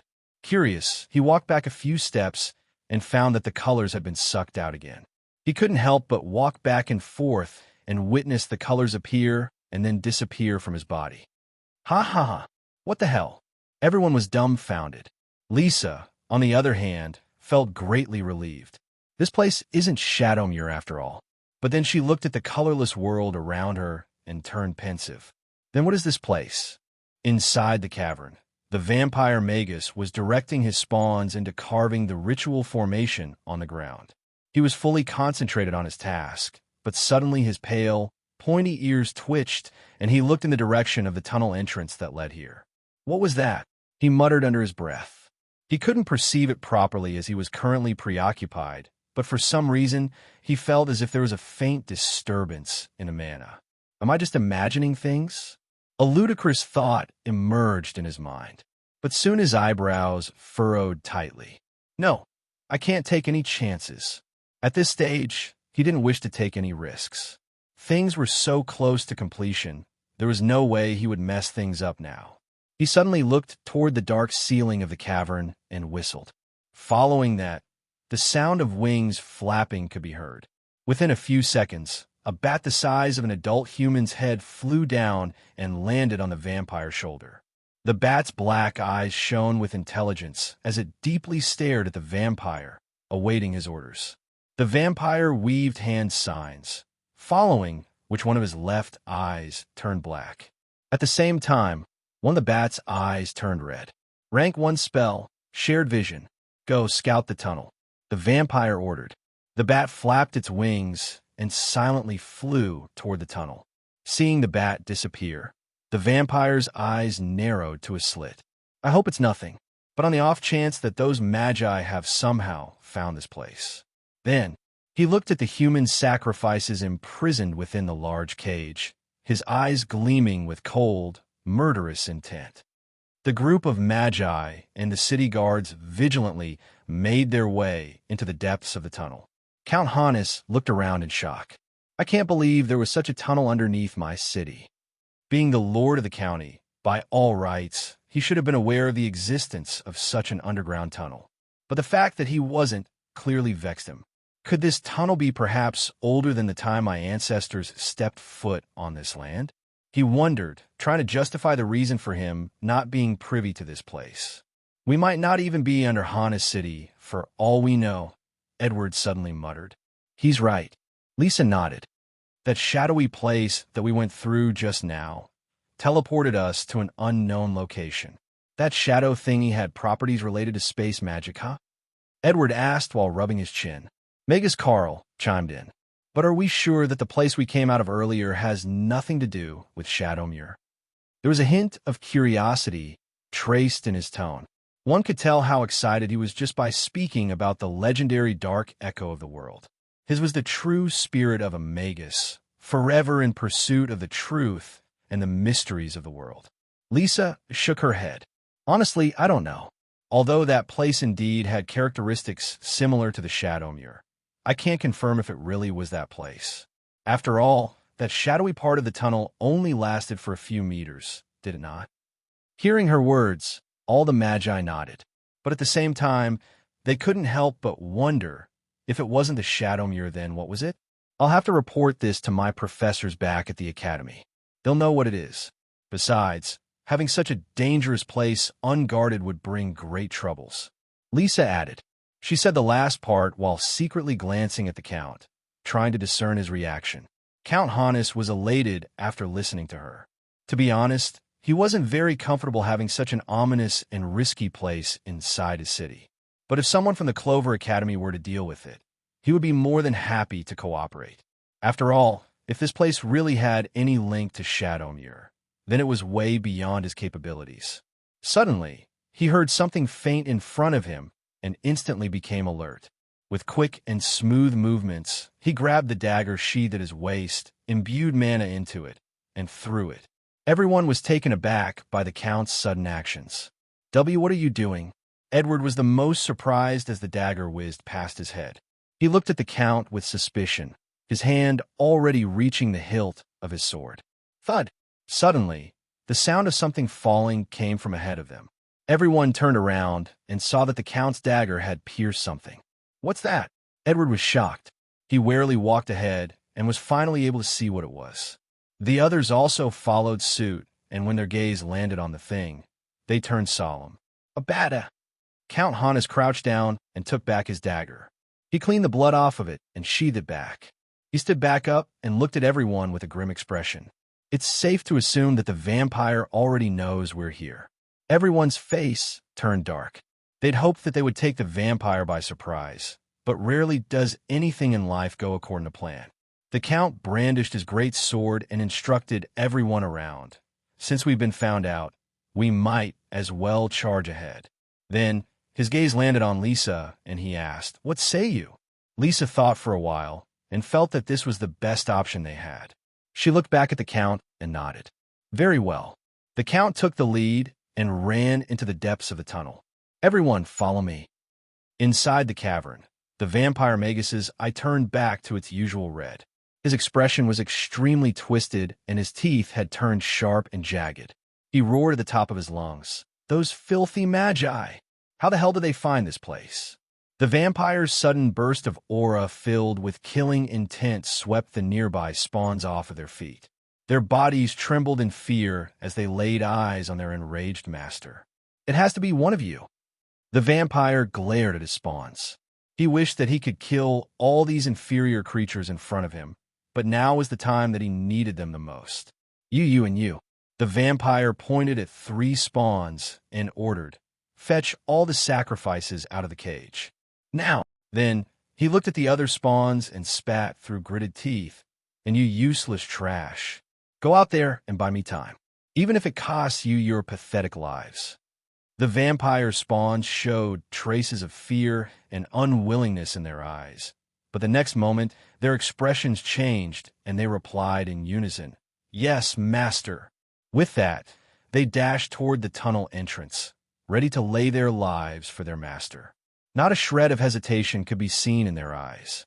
Meanwhile, inside the cage, Adam, who was secretly watching everything take place, revealed a smirk. "About damn time." The group of Magi and guards ran towards the depth of the tunnel. Everyone had solemn expressions on their faces, especially the guards. This was going to be a battle between Magi, and mortals like them would only serve as cannon fodder. They knew this fact, yet they continued to run forward with determination. Some wanted to avenge their loved ones, while others wanted to rescue their loved ones. Regardless of their reason, they were ready to lay down their lives and protect the city that they grew up in. As the group continued to run forward, suddenly they started hearing the sounds of hurried footsteps coming from the other end of the tunnel. "They're here." The Count, who was running at the forefront, muttered in a cold voice. He began to infuse mana into his magic artifact, but right at that moment, he was stopped by one of his trusted subordinates. "My lord, save your strength," the guard said solemnly. "You?" The Count was taken aback, not having expected his men to take the initiative first. He thought that they'd be terrified of going into battle, but it seemed just the opposite. The guard smiled. "As long as you're alive, the city will be in good hands. The people of the city will live well under your rule. They will be safe, and so will my family." Count Hannes was moved. He could see the fear in the guard's eyes, but despite that, he was willing to fight to death. If this wasn't bravery, then what was? "Very well." The Count nodded after a brief pause. "I will cut down a path straight ahead and rush forward with the Magi. You all will deal with the spawns." "Yes, my lord." The guard slammed his fist against his chest plate. He then retreated and ordered the rest of the guards, "Men, ready the potions." "Oh." The rest of the guards responded in unison and brandished their weapons and readied the potion of explosion in their hands. Magus Carl looked at the many crystal vials containing bright orange liquid and smiled gratefully. Magus Adam really did us a favor by brewing so many of those potions. Everyone agreed. If it wasn't for Adam's potions, the casualties among the city guards would have been substantially more. On the other side of the cavern, dozens of pairs of crimson bloodthirsty eyes were now visible. They were coming over at great speed. Count Hannes turned his head and looked at Edward. "Young Magus, carve a path ahead with me, will ya?" "Yes, sir." Edward ran ahead and took his position alongside the Count. Both of them readied their swords and infused mana at the same time. One sword lit up with red flames, while the other had blue lightning streak across its blade. The next moment, they simultaneously activated their sword techniques. The two Magi turned into streaks of light, one red and the other blue, as they charged into the midst of the vampire spawns. A brilliant sword technique of fire and lightning entwined together, and the resulting attack turned into something much more devastating. Slash! The combined attack of Count Hannes and Edward tore through the horde of vampire spawns. Any undead creature that came in direct contact with their technique was ripped apart, with very little remaining of their bodies. Even the remnant energy of the combined attack fried the bodies of many vampire spawns to a crisp. Count Hannes looked at Edward and smirked. "Not bad." Edward sheathed his sword with a smug smile. The three Magi, running behind them, were stunned by their display of prowess. Even Lisa was quite surprised to see Edward being able to keep up with the Count, who was the strongest in their group. She couldn't help but think to herself in astonishment, "This guy, his rate of improvement seems to be even more monstrous than Adam's." Even earlier, when everyone seemed to be drowning in despair, Edward was the only one who remained unaffected. But she didn't dwell on it too much. Now was not the time. The Magi ran through the path made by the Count and Edward and made their way to the other end of the tunnel. Many of the vampire spawn's bodies were fried. Some were still ablaze, while others had lightning still streaking across them. A large majority had at least one of their limbs slashed. However, despite that, the madness in their eyes didn't decrease at all. They glared at the departing backs of the Magi and tried to give chase. "Where the hell do you think you're looking, filthy creatures?" A cold voice drifted into the ears of all the vampire spawns still alive. Following that, dozens of vials containing the bright orange liquid were thrown at them. Boom, boom, boom, boom. All the vampire spawns were drowned in one explosion after another. After the city guards had chucked away all the potions and the fire from the explosions had died down, they raised their swords and charged at the undead creatures that had still managed to survive. "Kill them all!" the lead guard screamed, his eyes spewing venom. "Oh!" The rest of the guards followed after him, and a brutal bloodbath began. Inside the cavern, the vampire suddenly turned his head after he heard the series of explosions go off just now. His face turned extremely grim. He then turned around and screamed at the three vampire spawns that were piling up the live bodies of the human sacrifices in an organized manner. "Hurry!" The spawns hastened their movements. Meanwhile, the vampire Magus subconsciously turned his head towards the throne made of bones, his gaze landing on the coffin beyond it. A myriad of emotions flashed past his eyes. Sensing the ripples in the vampire's heart, a foreign voice echoed inside his mind. Following that, the vampire's eyes glazed over momentarily, and then they shone with great resolve. "If it comes down to it, I'd be more than happy to." Suddenly, the vampire turned his head toward a particular human piled on the ritual formation. With his heightened senses, he could clearly hear this particular human's heart beating much faster than the others. This should not have been possible, however. After all the human sacrifices had been drugged, their heartbeats had fallen to the bare minimum level, just enough to sustain their bodies. But why did this human's heart beat at a normal rate? The vampire wondered in confusion. His eyebrows furrowed, and he walked toward this human, all the while thinking, has he not been injected with the drug? He approached the human and stood right over him, carefully observing him. Suddenly, The vampire saw the human's closed eyes slightly twitch, and a bead of sweat slowly rolled down his forehead. The vampire was dumbfounded. "He's conscious." Adam's eyes snapped open, and he looked at the vampire and nervously laughed. "Oops, you got me."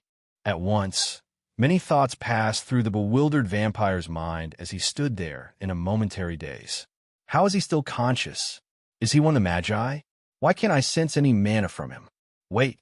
Suddenly, he thought of a terrifying possibility. When his thoughts reached this point, his eyes narrowed and a ruthless glint flashed across them. With lightning speed, he raised his fist and delivered a straight punch to Adam. "Chill, chill, chill." Adam clumsily dodged the punch by a hair's breadth. He rolled backward on the ground and got to his feet. He patted his chest and muttered, "Phew, I nearly got hit." He dodged. After missing Adam, the vampire's fist stopped inches above the ground, displaying his frightening control. There was no way he was going to ruin the ritual formation. He raised his head and looked at Adam with cold eyes. "Did you lead the Magi here?" Adam saw the twisted expression on the vampire's face and shrugged his shoulders while displaying a mocking smile. "Guess. You." The vampire was livid. Not only did this kid foil his plan, but now he was even toying with him. How dare he? He slowly walked toward Adam, while coldly instructing the remaining 3 vampire spawns in the cavern. "Finish preparing the ritual." "Yes, master." The spawns replied nervously, hurrying up their pace. They secretly glanced at Adam and couldn't believe that one of them was stupid enough to smuggle this human into their secret hideout. Adam's eyes narrowed as he reached for his holding pouch to take out a material component for his spell. "You think I'm going to let you?" But the words got stuck in his mouth when he realized that he wasn't carrying anything. Before being abducted by the spawns, he had given his robes, gauntlets, and the holding pouch to Edward.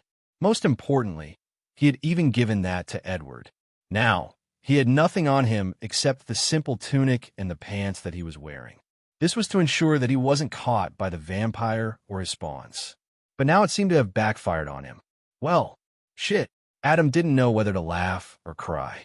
This split moment of distraction allowed the vampire Magus to instantly appear before him and deliver a vicious sidekick to his abdomen. Adam's body curled up like a shrimp as he flew across the cavern. He smashed against the cavern wall and limply fell to the ground, dust and debris from the smashed wall falling over him. The vampire sneered. That should do it. He didn't want to waste too much time on Adam. He was already cutting it too close with the ritual. Thus, he delivered a kick with the intent to instantly kill the youth. That kick should have snapped his spine in half. He was confident that it was over. So he turned around and walked toward the ritual formation, intending to finish everything quickly before the rest of the Magi arrived. Suddenly, he stopped in his footsteps, and an incredulous expression marred his face. He turned around and looked at the place where Adam had fallen, and couldn't help but be shocked. "He's alive!" The vampire muttered in disbelief as he saw Adam slowly standing up. Adam rubbed his stomach and looked at the vampire angrily. "That hurt, you bastard. How are you still alive?" The vampire was having difficulty trying to comprehend things. Although he was also a rank 1 Magus, but he was far stronger than any Magi of the same rank. After all, he had injected in himself the bloodline of a true vampire. Of course, Adam's physique could be considered to be on the same level as the vampires. Practicing the Astral Tyrant manual constantly strengthened every cell of his body. After all, seeing Adam slowly walk toward him with a furious expression, the vampire snapped out of his shock and got ready for combat. "I've underestimated you." The black nails in his palms elongated and turned sharper. Meanwhile, his palms had transformed into menacing claws. "But this time I won't." He grabbed an ominous rusty chain link from his pocket and threw it in the air in front of him. Following that, he weaved hand signs at quick speeds and finally constructed a spell model. The chain link dissipated into fine particles and vanished into thin air. Following that, the spell was finally cast. Rank 1 spell, Umbral Chains. Several black chains emerged from Adam's own shadow and quickly tried to bind him on the spot. Seeing the shadowy chains come at him, Adam's eyes narrowed, and at the same time, he was very fascinated. Shadow magic? Interesting.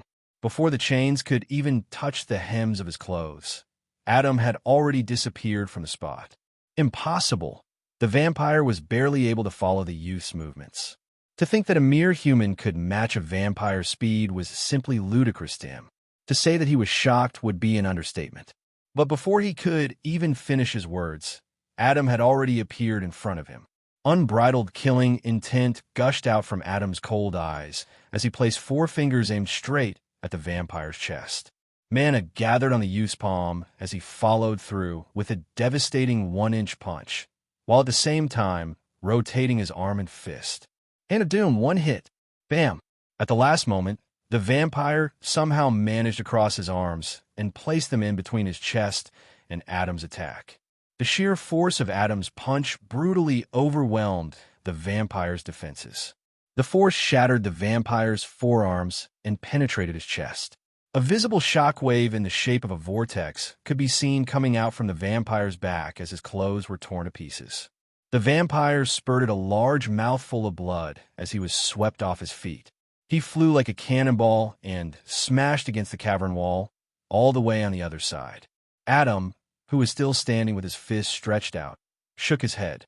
"TSK, you managed to block it, huh?" He gazed at his fist that was emitting steam. Then, he looked at the vampire who was still miserably lodged inside the wall, and his lips curled up into a smirk. "Good. You'll be the perfect guinea pig for me to test out my moves." Adam looked at his fist with a pensive expression. The skin on it was beginning to peel off, and one could almost see the knuckle bones.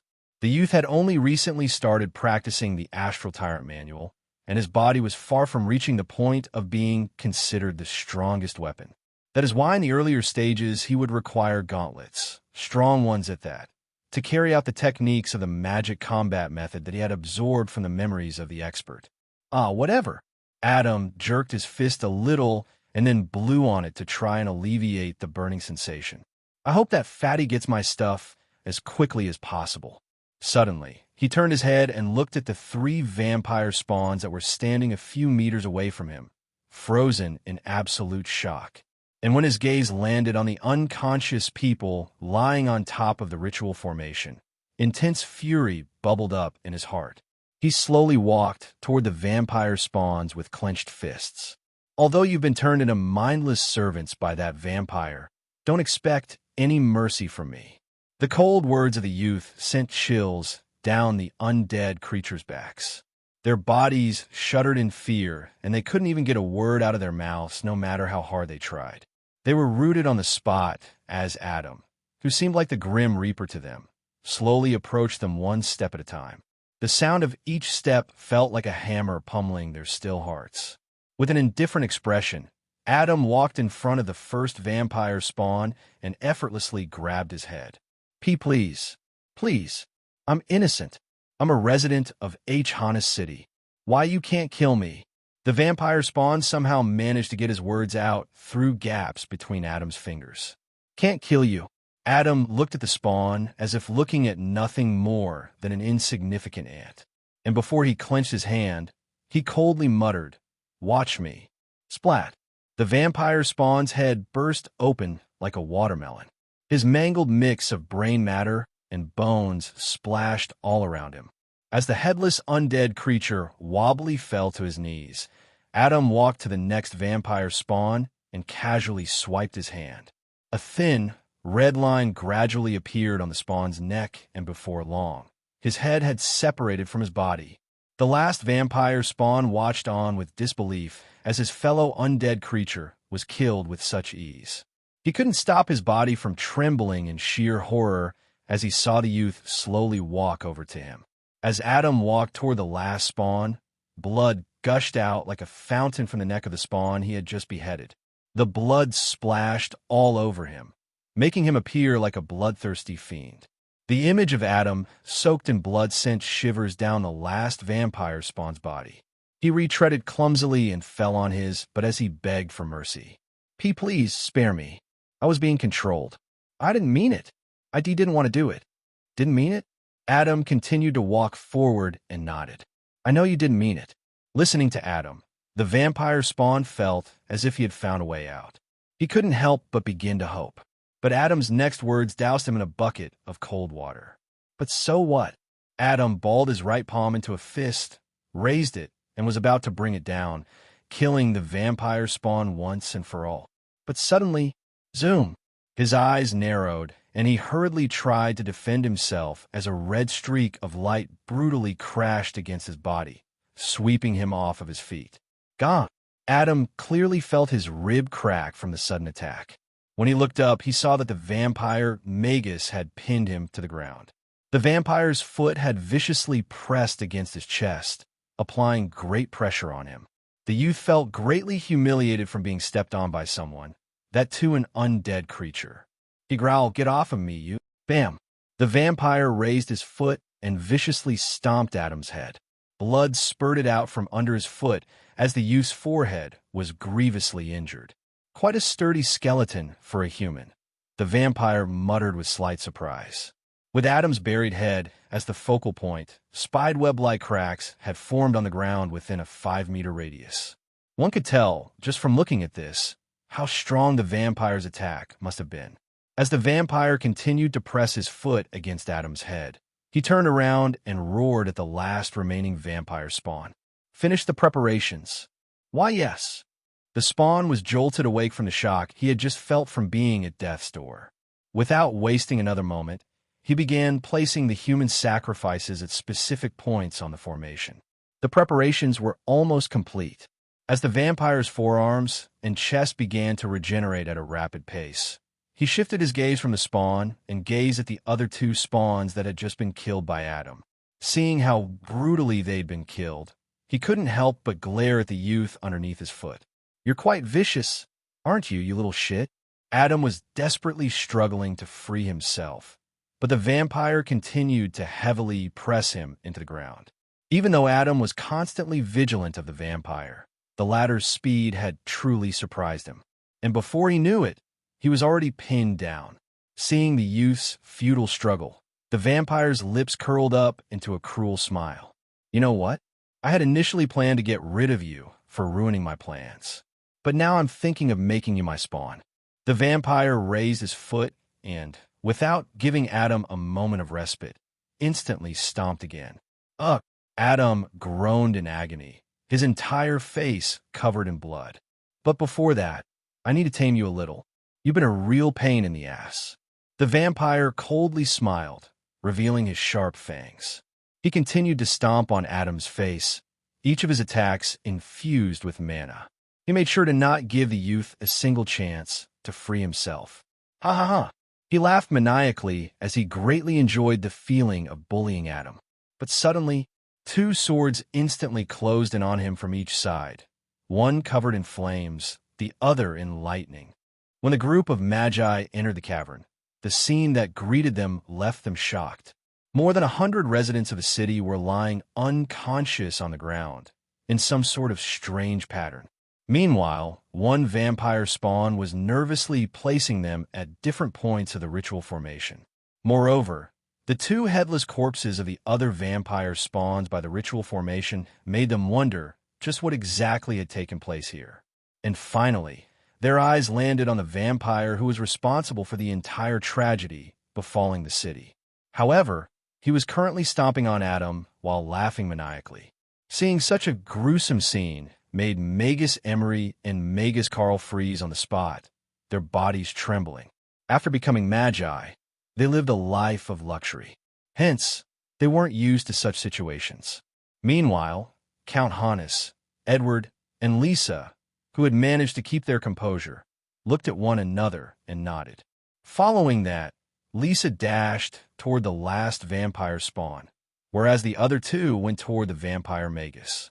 The vampire, sensing the killing intent directed at him, coldly smiled. "I've been waiting for you." Just when the Count's and Edward's swords were about to touch his neck, he brought forth his pale claws and grabbed the blades. Clang! A clear sound of metal hitting against metal resounded in the underground cavern.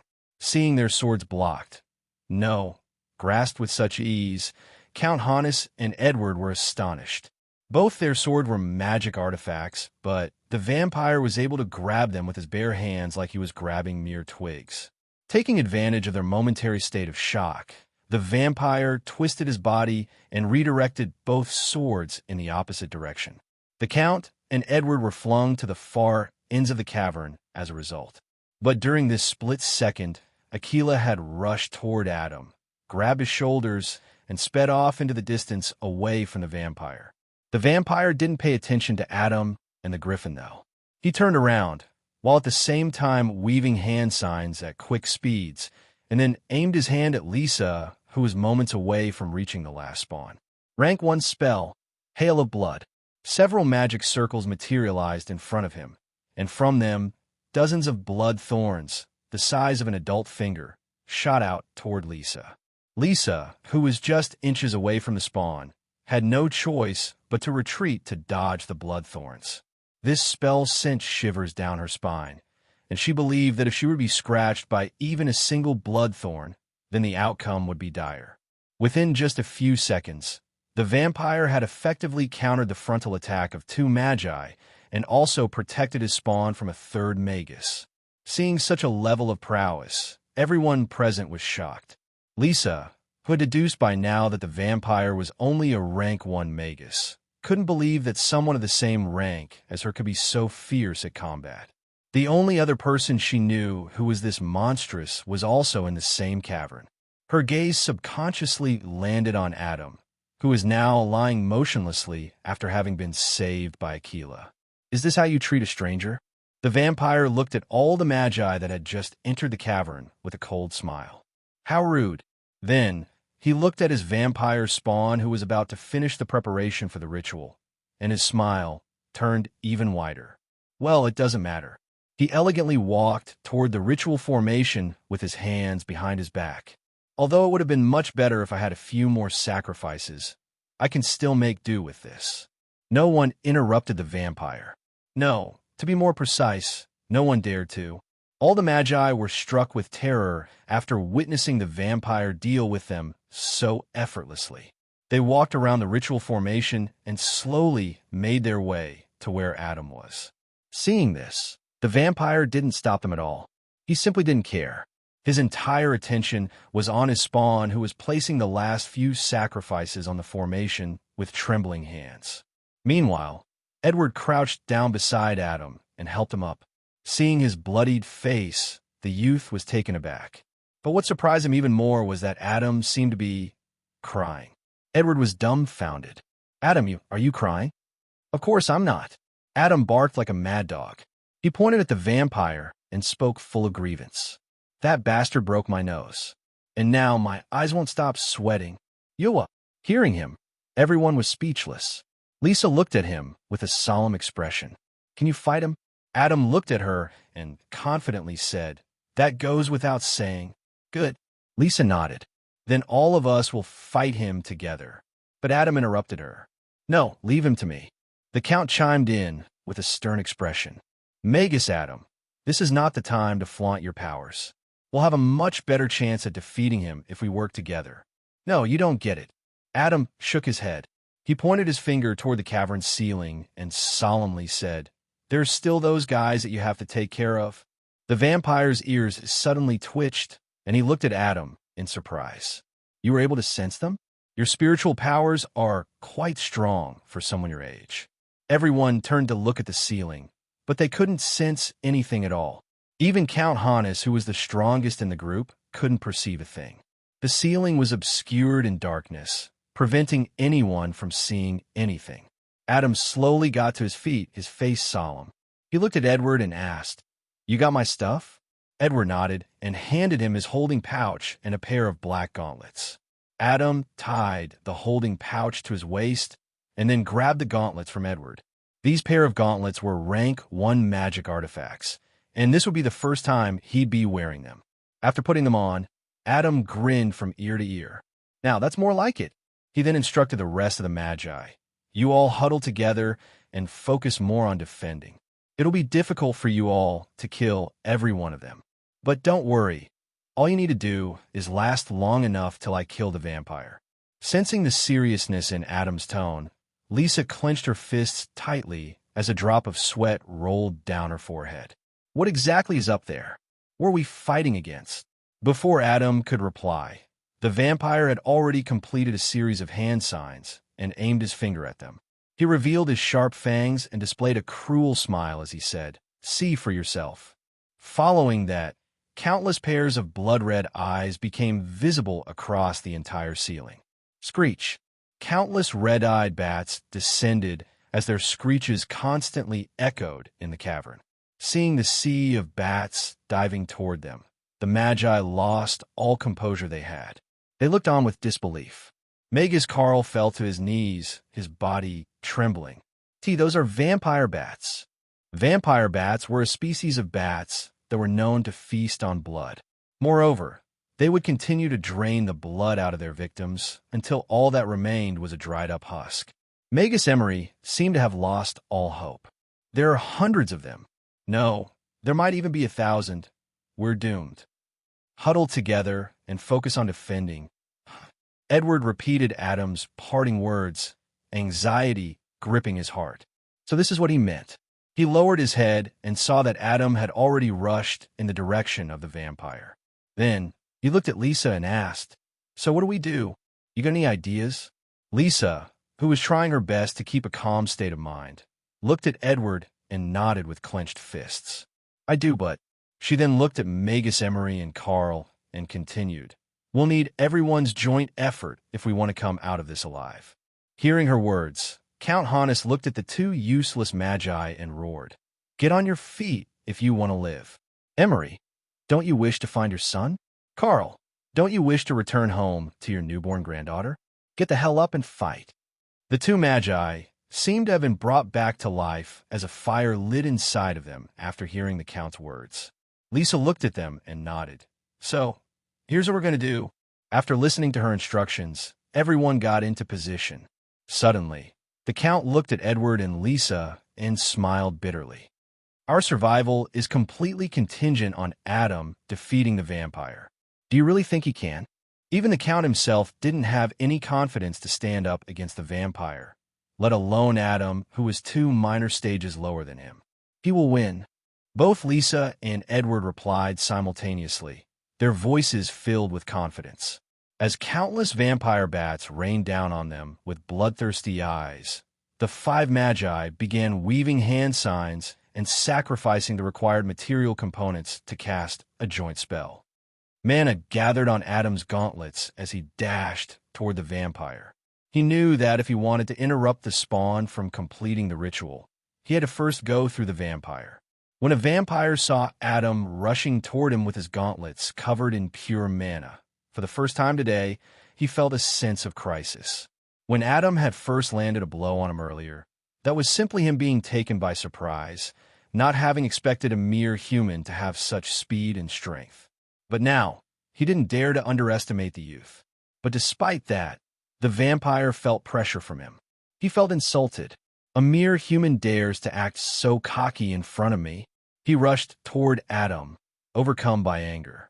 Moreover, he didn't want to fight anywhere near the ritual formation, afraid that he would ruin it. Adam's and the vampire's fists collided against each other, resulting in a terrifying shockwave. The surrounding air seemed to have been torn apart by the collision of their fists. The vampire retreated a few steps. Meanwhile, Adam was sent flying. However, the vampire was not happy at all. The fact that the youth was able to make him retreat a few steps was astonishing. The anger in his heart grew. "No, forget turning him into a spawn. I must kill him." Adam got to his feet, his entire body drenched in blood. That last attack made his insides hurt, and he spurted a mouthful of blood. But despite that, he got into a fighting position as he thought to himself, "I now have a general idea of his strength. All I need to do is adapt." Once again, the two collided against one another. But this time, Adam's state was not as miserable as the previous time. They continued to pummel their fists against one another, each attack resulting in an even bigger shockwave than the last. And with each collision, Adam was slowly beginning to adapt. He was no longer sent flying after each attack. Now, he barely retreated a few steps. However, his body continued to get riddled with injuries, and it looked like he was on his last breath. But he continued to persevere. Damn you. Unable to bring the youth down, the vampire was livid. I'll fucking kill you. The vampire thrust his claw at the youth's face, intending to pierce the head. Adam used his left hand to parry the attack, using his opponent's force against himself. His actions were as smooth as flowing water, fully showcasing the essence of the Phantom Dance. Then, he stepped forward and swung his right elbow to deliver a devastating blow to the vampire's face. The vampire was stunned. This was the first time that Adam had managed to land a critical blow on him other than the first time when he'd been taken by surprise. Blood spurted out of the vampire's nose as he stumbled backward. He tried to lean forward to regain balance. You fucking... But right at that moment, Adam had already followed through with a roundhouse kick to the face. The vampire flew dozens of meters and landed on his back in an extremely haggard state, his lower jaw dislocated. He was shocked by the sudden turn of events. No matter how much he tried to overestimate the kid's abilities, it still wasn't enough. His lower jaw snapped back into position due to his high regeneration skills. The vampire realized that he could no longer be influenced by his anger. He hated to admit it, but if he continued to do so, he would very likely be killed by the youth. All these thoughts went through his head in a matter of split moments. And soon, he got to his feet and got ready to fight Adam, his expression solemn. But when he looked around, the youth was nowhere to be found. Even with his heightened senses, he couldn't find Adam's presence at all. Suddenly, the vampire felt mana fluctuations right behind him, followed by an intense killing intent. But it was too late for him. Adam, whose body and presence had just become visible after deactivating the rank 1 spell, Hyde, gathered a large amount of mana into his right palm, which was now shaped like a claw. Then, he viciously stuck the vampire's back with his claw, at the same time twisting his palm at the point of contact. Hand of Doom, coiling palm strike. Boom! In preparation for defending against the vampire bats, all the Magi had pooled their mana, cast a joint spell, and erected a multi-layered dome surrounding them. The first layer was made of earth, the next made of ice, the one after made of earth again, and the final and outermost layer was made of a dense number of thick, thorny, and poisonous vines. It had been a few minutes since the dome was erected, and it continued to withstand the constant attacks of the vampire bats. As the bats were slowly chipping away at the dome little by little, Magus, who seemed to be nearly running out of mana, spoke impatiently. How long do we have to endure this? Everyone knew that this old Magus had the least amount of mana left out of all. After all, he had expended quite a lot of it while finding the trail left behind by Adam. It had been more than a couple of hours since then, and he hadn't gotten any chance to replenish mana. In this world, no potion could replenish a Magus mana. Only practicing mindfulness could do that. Lisa looked at Magus and replied, "To be honest, I'm not sure how long it'll take, but we have no other option than to..." Boom! Suddenly, a loud and deep sound came from outside the dome, almost as if tens of potions of explosion had simultaneously gone off. Following that, the ground underneath the Magi trembled violently, causing cracks to appear on the dome. What is happening outside? Is the cavern falling apart? The Magi panicked, not knowing what to do. Edward looked in the general direction of the ritual formation and thought worriedly. Adam succeeded in landing a direct blow to the vampire. The entire right side of the vampire's torso was obliterated by his technique. The youth had aimed to completely destroy the vampire's upper body, but at the last moment, the vampire had managed to shift his body slightly to the left. But regardless of the outcome, Adam had succeeded in finally bringing down the vampire. Seeing the vampire lifelessly fall to the ground with his right hand, right side of the chest, and half of his stomach missing, Adam breathed a sigh of relief. As he took large mouthfuls of air, he turned his head toward the large dome created by the Magi and saw that the vampire bats still hadn't stopped attacking. Seeing this, his eyes narrowed. A few moments later, he got back to his feet and walked toward the vampire spawn who had been watching their battle all this while. Seeing his master die such a gruesome death, the vampire spawn was frozen in terror. Even when he saw Adam approach him, he couldn't even move a finger. He wanted to beg for mercy, but found that he was not able to utter a sound. He stood there motionlessly like a sculpture. Adam walked toward him step by step as he first sacrificed a few grams of the horned black sheep's fleece, then weaved a series of hand motions at a leisurely speed. He stood right in front of the vampire's spawn and maliciously grinned. Any last words? But right at that moment, stab! Adam looked down and saw a pale hand protruding out from inside his chest. He coughed a mouthful of blood, and when he raised his gaze, he saw the pale hand holding onto his heart. Ha ha ha! The vampire, Magus, laughed maniacally as he stood behind Adam, half of his upper body missing, but it was being regenerated at a speed visible to the naked eye. Did you really think you killed me? The vampire grinned as he clenched his fist, destroying Adam's heart. Fool! To truly kill a vampire, one must either destroy their heart or brain. Ha ha ha! With great difficulty, Adam turned around and glanced at the vampire with tearful eyes. On his last breath, he muttered, "A master." The vampire's laugh abruptly stopped, and his eyebrows creased into a tight knot. What did you just stab? The vampire looked down in confusion and saw a black gauntlet protruding out from his chest and holding onto his heart. Not believing his eyes, he looked up and saw that the one in front of him was actually his spawn. The real Adam, who was behind him, revealed a devilish grin. Thanks for telling me. The next moment, Adam tightly clenched his fist and destroyed the vampire's heart. The light in the vampire's eyes instantly dimmed as he limply fell to the floor and died. This time for good. Adam fell to his knees and breathed heavily. He had truly gone well over his limits to come out victorious in this battle. He weakly turned his head toward the dome and saw that the vampire bats had stopped attacking. With no one to command them, they flew around aimlessly until finally they all flew back toward the dark ceiling. Seeing this, Adam sighed in relief. He confirmed that the vampire Magus had truly died. But still, he couldn't help but frown. He's dead, so why do I still feel so anxious? My intuition continues to warn me. Are the ones that have been spying on me all this while finally going to make a move? If so, then this would be the perfect time. Adam was in a very precarious situation right now. His mana reserves had fallen to an all-time low. He didn't even have enough mana to execute a technique of the Hand of Doom, let alone any spells. Thus, without wasting another moment, he activated his sphere of resonance. Then, he began to remove the people placed in the ritual formation as fast as he could.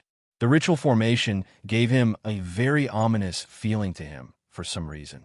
Just as Adam was continuing to hurl the unconscious people away from the formation, the magically created dome in the distance broke down and everyone inside came out.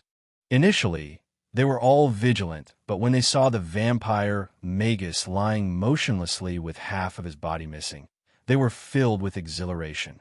"Ha ha! Adam, you did it! You did it!" Edward animatedly ran toward his friend. Lisa followed after him, her face flushed with excitement. But when they came closer, they saw that Adam was actually in a state of panic. The youth looked at them and spoke hurriedly. "Quick, carry these people away from the formation. What's gotten into you?" "The vampire's dead." Edward thought that Adam was overreacting, but he was instantly cut off. "Now!" Adam roared. Sensing the gravity in his tone, everyone did as he told and began removing the people one by one. Beads of sweat dropped down Adam's forehead, and he involuntarily began to tremble. The foreboding feeling in his heart worsened, and his intuition was sending warning signals like crazy. His heart was beating so fast that he thought it would explode. Suddenly, a deep sigh that seemed to have originated from an ancient time reverberated in the cavern, bringing with it so much pressure that it caused everyone to instantly get down on their knees. Everyone's body shuddered as absolute terror gripped their hearts. "Not good." Adam gritted his teeth and screamed at the top of his lungs. "Everyone, get away from the formation!" But much to his horror, he saw that everyone was completely frozen in fear. He grabbed Edward and Lisa, who were the closest to him, and threw them outside the formation with all his strength. Then he rushed toward Count Hannes and Magus Emery and grab their collars. But as soon as he did, the ritual formation began to light up with a sinister red glow. Damn it! Adam cursed with bloodshot eyes as he ran outside of the formation. He turned around and saw that apart from the vampire Magus and his 3 spawns, Magus Carl and 2 other people were still left behind in the formation. He gritted his teeth and ran back in. He grabbed the old Magus and the last 2 people and started rushing out of the formation. He was only a few meters away from stepping out when suddenly the ritual formation glowed with a blinding light. No! Adam roared, his heart gripped by terror. He hurled the 3 people he had been holding onto outside the formation. Right at that moment, the ritual formation was activated and Adam was drowned in its blood-red color. But a few moments later, the red light parted and the youth forcefully made his way out. He fell to the ground, having no energy to even stand. His whole body had shriveled as if the life had been sucked out of him. As he gasped for air, the ritual formation lit up even more brightly, drowning the entire cavern in a blinding light. Inside the formation, the vitality was slowly being sucked out of the vampire Magus and his 3 spawns. And within a few moments, they were reduced to nothing but empty husks. The red lines of the formation stretched out and streaked across the cavern floor, all the way beyond the throne made of bones. The lines enveloped the adamantine coffin and bathed it in a crimson glow. A few moments later, the bright crimson light receded and everything seemingly returned to normal. But suddenly, the sound of metal rubbing against metal filled the whole cavern. And then, the lid of the coffin slid open and a pale, withered hand reached out. A tall figure, about 2.5 meters in height, slowly stepped out of the coffin. His skin was sickly pale, and his muscles had atrophied. The figure had long arms that extended into claws, the same for his legs. 2 large bat-like wings, the same color as his skin, slowly unfurled from his back as the figure completely stepped out of the coffin and stretched his body. "Oh, how long has it been?" A guttural voice escaped his lips as he stroked his face, which didn't have a single strand of hair on it. He looked around the cavern with his deep red eyes, until finally his gaze landed on the vampire Magus lying on the ritual formation. "So you failed after all." The figure spoke with indifference as he slowly walked forward. "But at least you served your purpose." The figure seemed to be getting used to speaking as the words came out smoother and without much pause. He looked up at the dark ceiling and ordered, "Come." Screech. Hundreds of vampire bats descended and swirled around the person. Then, they merged and transformed into a dark robe before covering him. "I, Esther Octavian, have finally awoken." The figure spoke with ecstasy, revealing his sharp and jagged teeth. "And this time, I will form my mana core no matter what it takes." But the ancient vampire clenched his fists and frowned. "I'm not even regained a tenth of my strength yet." The ancient vampire's cold gaze then fell on Adam, who was lying on the ground and looking at him with sheer terror. "And it's all because of you, human." Adam's body shuddered as he made eye contact with the ancient vampire. He immediately looked away. After forcefully making his way out of the activated ritual formation, he didn't have an ounce of energy left in him. His body looked like he'd been starving for days. He looked extremely emaciated. If it wasn't for the white lotus, he would have long since lost consciousness. The youth looked behind him and saw that the rest of the Magi had completely frozen in fear. The very presence of the ancient vampire made their bodies tremble nonstop. They had never felt such fear in their lives. "Shit, if I don't do something, we'll all die," Adam screamed in his heart, forcing his arm to move. The ancient vampire stepped closer to Adam at a leisurely pace. "Even though I gave this inferior creature my inheritance and blood, he still failed." He glanced at the dead vampire Magus, indicating that he was once human. "With the ritual formation and all the sacrifices that he'd gathered, I should have been able to recover at least half my strength." The ancient vampire stopped right in front of Adam and looked down at him with cold eyes. "But you had to ruin everything, didn't you?" He crouched down and grabbed Adam's hair with his pale claw. He brought the youth to his eye level and growled with anger and hatred. "Death would be too easy for you. I will make you my slave and torture you for eternity." Edward, who had finally gathered the strength to move, looked ahead with tearful eyes. He wanted to stand to his feet and help Adam, but he couldn't. In the presence of the ancient vampire, he seemed to have lost all strength. All he could do was reach out to his friend, his heart filled with unwillingness and grief. Adam, oh, how could things have come to this? Edward thought as tears rolled down his face. Only if I was stronger. I could have saved him, saved all of us. The ancient vampire's fangs elongated as he prepared to bite down on Adam's neck. But suddenly, Adam's lips parted and he slowly spoke. "You talk too much." He then waved his hand and threw a fistful of dust at the ancient vampire's face. Flash! Upon coming into contact with the last of Adam's mana, the unassuming dust produced a blinding light that caused the ancient vampire to grimace and loosen his grip, causing the youth to fall to the ground. This was the same dust that Adam had been experimenting on in his lab. It had finally come to use in his time of need. Light was the bane of all undead creatures, especially light that had the properties of mana. The ancient vampire involuntarily retreated a few steps as he covered his eyes. He had been slumbering inside the coffin for centuries, and although the light didn't injure him, it definitely caught him off guard. As the light slowly receded, the ancient vampire regained his vision and scoffed in contempt. Petty tricks. But the words got stuck in his mouth when he saw a black puppy nudging its tiny head against Adam's face. When did this creature get here? The vampire thought in alarm. For some reason, this strange puppy gave him a sense of crisis. Adam, who was sprawled on the ground, bleeding profusely from all facial orifices after having completely depleted the last of his mana, muttered with a faint smile, "Blackie, I'll leave the rest to you." Blackie whimpered in sadness as he saw the youth's miserable state. Adam was his favorite human, and to think that someone dared to hurt him made him furious. He turned around and glared at the ancient vampire. "Gore!" The vampire flinched and took a step back. A chill crawled down his spine as he saw the little animal fiercely stare at him. But his pride wouldn't allow him to back down. Anger bubbled up in his heart as he stared back at the dog. But before he could even say or do anything, the dog in front of him slowly enlarged, transforming into something else entirely.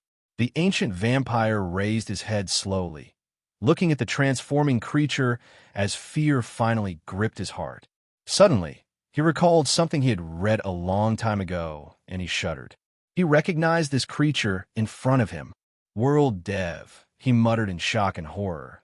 But before he could even finish, Blackie had already waved his paw and reduced him to a mere bloody mist. The Magi who happened to see such a spectacle were shocked out of their minds. An ancient vampire whose very presence left them incapacitated was swatted to death like a fly by a dog. Edward and Lisa were the most shocked out of them all. Their eyes had popped out and their jaws were touching the ground. The same thought echoed in their minds. That is Blackie's true form. Blackie, who had now reverted to its cute self, ran towards Adam and began licking his face. "Wool." He seemed to be sad and smug at the same time, causing Adam's eyebrows to twitch. He instructed him, "Blackie, grab the healing potions from my pouch before I die." "Woof."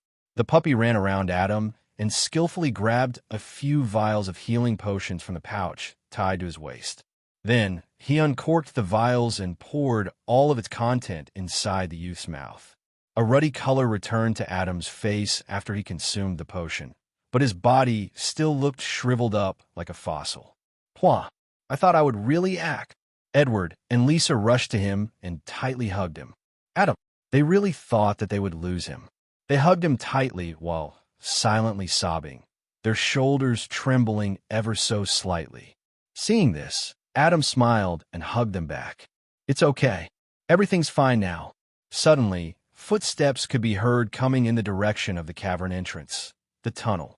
Hearing this, everyone was instantly on guard. The city guards made their way into the cavern, and when their eyes fell on the Count, they beamed. "My lord, we have defeated the spawns." Count Hannes breathed a sigh of relief. "Good job, lads." His face turned solemn, and he instructed, "Follow me." We're going to survey the cavern and see if there are still any hidden dangers. The Count would have asked the others to join him, but everyone else was preoccupied. Edward and Lisa refused to leave Adam's side. Magus Emery, who had finally reunited with his son, was nursing him back to health, whereas Magus Carl, well, he had simply passed out of exhaustion. Hearing the Count, the city guards respectfully nodded. "Yes, my lord." About 10 minutes into the search, the Count sprinted back to Adam and everyone's location, his face flushed with excitement. "We found a large chamber behind the throne," he said with enthusiasm. "What about it?" Edward asked in confusion. The Count took a few deep breaths to calm down his fast, beating heart. "It's filled with treasures." It had been almost 2 weeks since the incident with the ancient vampire. Things had returned to normal, and the sun had finally begun to shine on the city of Sales. The innocent people of the city who had been abducted had finally returned home to their loved ones. The nighttime curfew had also ended, causing the entire city to celebrate till late into the night. Actually, the celebrations still hadn't stopped. It was understandable after all. The citizens of the city had gone through a lot of troubles, and now they were finally happy. After finding the chamber full of treasures, the Count took it upon himself to clear out everything first and bring it back to the city. Upon discussing the division of loot with Lisa, it was finally decided that all the magic texts, artifacts, precious herbs, and ores would be given to the 3 students of the Clover Academy, whereas all the money that had been found in the chamber would belong to the Count, Magus Emery, and Magus Carl. Some compensation would also be given to the families who had lost their loved ones. Adam had vehemently opposed this decision. He was willing to give up the most precious of artifacts if it meant that he could swim in gold coins. But after strong persuasion from Lisa and Edward, he reluctantly agreed. Today was the day that the 3 students would finally leave Hana City. They'd been here for almost 2 months already, and it was time for them to return to the academy. The 3 of them were currently in their rented manor along with the Count, Magus Emery, and Magus Carl. A grand banquet took place, as servers brought dish after dish of the famous local cuisine. Seeing Adam drink caldera with great pleasure, Magus Emery laughed. "I have told my people to store all the barrels of caldera available in your carriage. That should last you a couple of months, even if you drink every day." "What?" Adam finished a gourd of wine and slammed the empty gourd on the table. His face was flushed red as he replied with a wide grin. "Magus Emery, you're the best." "Ha-ha!" Magus Carl, not willing to be outdone by his friend, chimed in. "Magus Adam, although I don't have wine to offer, I do have many beautiful granddaughters of Mariable age, over a dozen of them in fact. I wonder what you think." Adam was taken aback by this sudden proposal. He popped another gourd open and drank some more wine before answering with a twisted laugh. "You hee-hee, Magus Carl. That's perf. Afraid that his friend might end up marrying over a dozen women and create a harem in his drunken stupor, Edward hurriedly covered his mouth and nervously laughed. "Ah, Magus Carl, Adam is still too young. He has his whole life ahead of him. Let's talk about this next time." "Oh, I see, that makes sense." Magus Carl deflated like a balloon. Count Hannes, seeing this scene, couldn't help but chuckle to himself. He turned to look at Lisa, who was elegantly having her meal, and asked, "Magus Lisa, when will the professors from the Clover Academy arrive?" After exiting the cavern, Lisa immediately wrote a full report of their mission, including their fight with a rank 1 vampire and also the appearance of a possible weakened rank 3 vampire. Also, because the strange shadowy wall that served as the entrance to the cavern may possibly have some relation with the Shadow Mirror, she had already sent the report via Blackie. She looked at the Count and replied with assurance. "Considering the fact that the Academy had many flying steeds, I don't think it should take the professors that long. At most, they should be here by the day after." Hearing her, the Count sighed in relief. Although they had thoroughly surveyed the cavern and didn't find any more hidden dangers, it was still better to be sure. "All right, thank you very much." The Count smiled. The banquet didn't continue for long, as the 3 kids still had to leave for their journey. The Count and the 2 Magi bade farewell, saying they had something urgent to do. Seeing them leave so hurriedly, Adam pouted in slight displeasure. We did, hiccup, so much for them, and they won't even see us off out of the city? Oomph. Lisa rolled her eyes at Adam's antics. Stop being such a drama queen and go pack your things. Adam saluted her while struggling to stand straight. Yes, ma'am. The next moment, he willed the white lotus to clear up his foggy, intoxicated mind, and within a split second, he had become completely sober. Then, he went up to his room and started packing his stuff. Although he was quite salty about not being able to take the gold and platinum coins from the ancient vampire's chambers, he had still managed to take a lot of other items that were up to his satisfaction. He looked at the black cape in his hands and praised, elegant and practical. Suddenly, his body shivered, and he said in disgust, I've been corrupted by that which, Lisa. I would have never imagined I'd use such words while looking at clothes. But he couldn't deny it, though. The cape was indeed good. It provided the wearer complete protection from darkness-type rank 1 spells and partial defense from other rank 1 spells. Moreover, it protected the wearer from all types of harsh weather. The cape would naturally adjust the temperature around the wearer's body to a comfortable level. The youth wore it over his black Magus robes and then looked at the other items.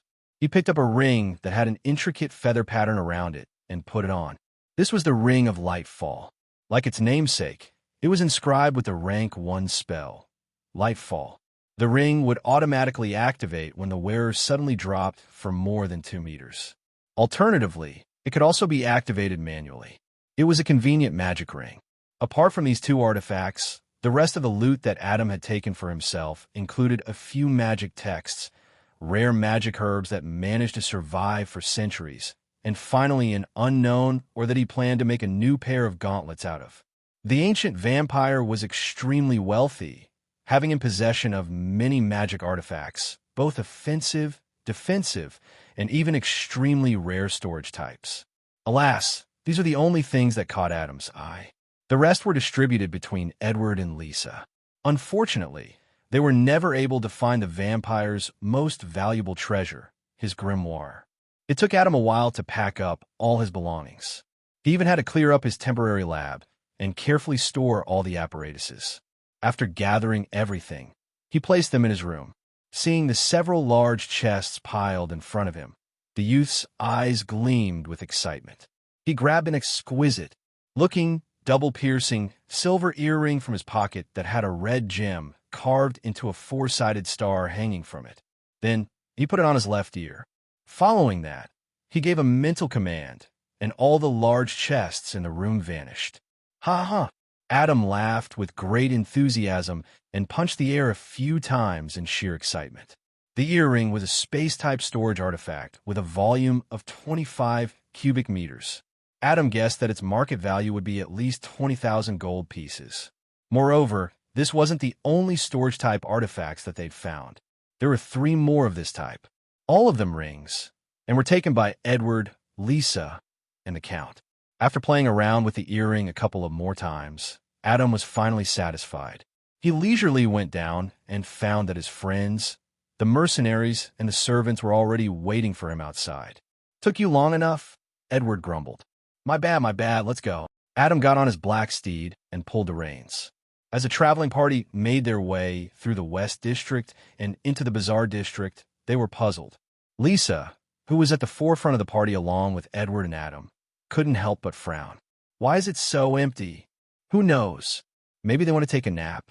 Adam replied, while digging his nose. It's morning, Lisa spoke while clenching her fists. Suddenly, she flared up. And stop digging your damn nose all the time. It's disgusting.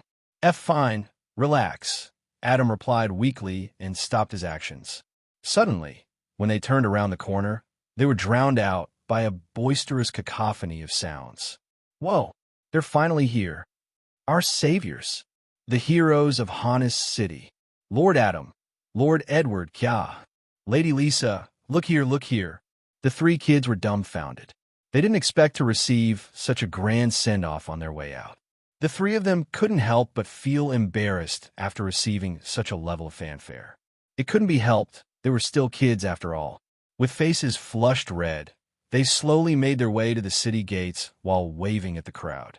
Adam seemed to be enjoying the most out of them because at some point he had started doing backflips on the horse and even casting spells into the air to entertain the crowd. When they reached the city gates, they found that Count Hannes, Magus Emery, Magus Carl, as well as all the upper echelons of the city along with all the city guards, were waiting for them. When they saw the traveling party arrive, they gratefully bowed.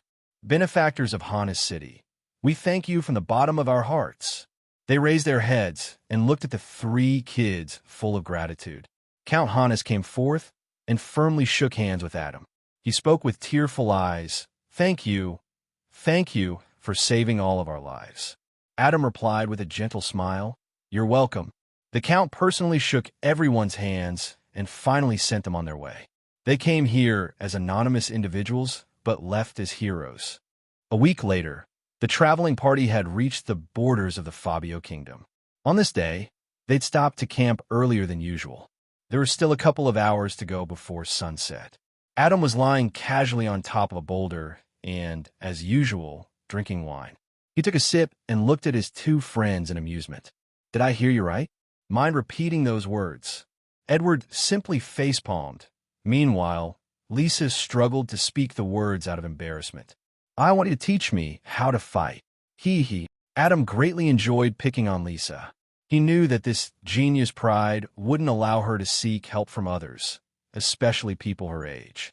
Despite that, Lisa had come forth and asked him to teach her how to fight properly. Edward was the same, although the latter didn't have any issues asking for help from him. After seeing their shortcomings in their battle against the vampire, they knew just how much they needed to improve, especially Lisa. She was an A-grade talent and considered to be an all-round genius. But in the battle inside the cavern, she was nothing but dead weight. This tremendously hurt her pride. She didn't want to be a burden anymore. She wanted to become stronger. And the only person she knew who could truly teach her to become a capable fighter was sitting in front of her, drinking wine. Adam's lips curled up into a mischievous smirk. "Say please." "You." Lisa was livid. But in the end, she swallowed her pride and lowered her head as she softly said, "Please, Adam. Please teach me to be a better fighter." Adam deeply looked at Lisa and then clicked his tongue. "Tisk, you're no fun at all." He jumped down from the boulder and walked to an open clearing in the distance. "We'll begin now. Although I can't teach either of you how to wield a sword or a staff, I can teach you the basics of hand-to-hand combat that I know." Edward and Lisa followed after Adam. Determination etched over their faces. The latter hurriedly caught up to Adam and spoke with resolve. "Don't go easy on me just because I'm a girl." Adam smirked, causing a chill to crawl up Lisa's spine. "You know," the youth turned around and looked at his two friends who were beginning to nervously sweat. "There's a shortcut to teaching you to become decent fighters." What is it?" Edward and Lisa slowly retreated, a foreboding feeling welling up in their hearts. Adam grinned from ear to ear like a madman. "It's to beat it into you." Nightfall. The three kids had gathered around the campfire, waiting for their meals to be served. Edward and Lisa were glaring at Adam with wronged expressions. If looks could kill, Adam would have died several times over. Adam looked at them and simply chuckled in response. No pain, no gain, After that, he continued to enjoy the caldera. Edward's face had swollen from all the beating.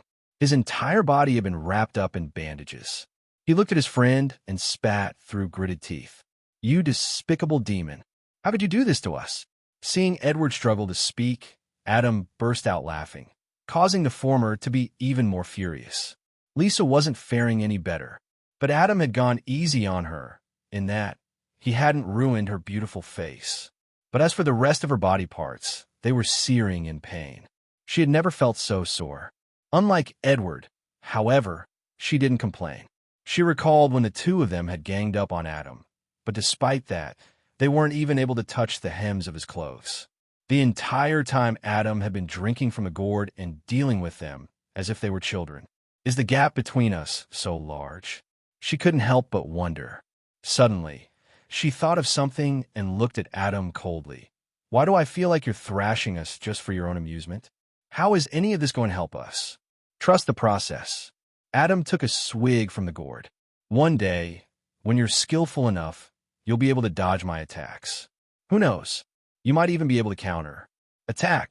Seeing Adam smirk, Lisa was fuming with anger. This hateful guy, but she knew he was right.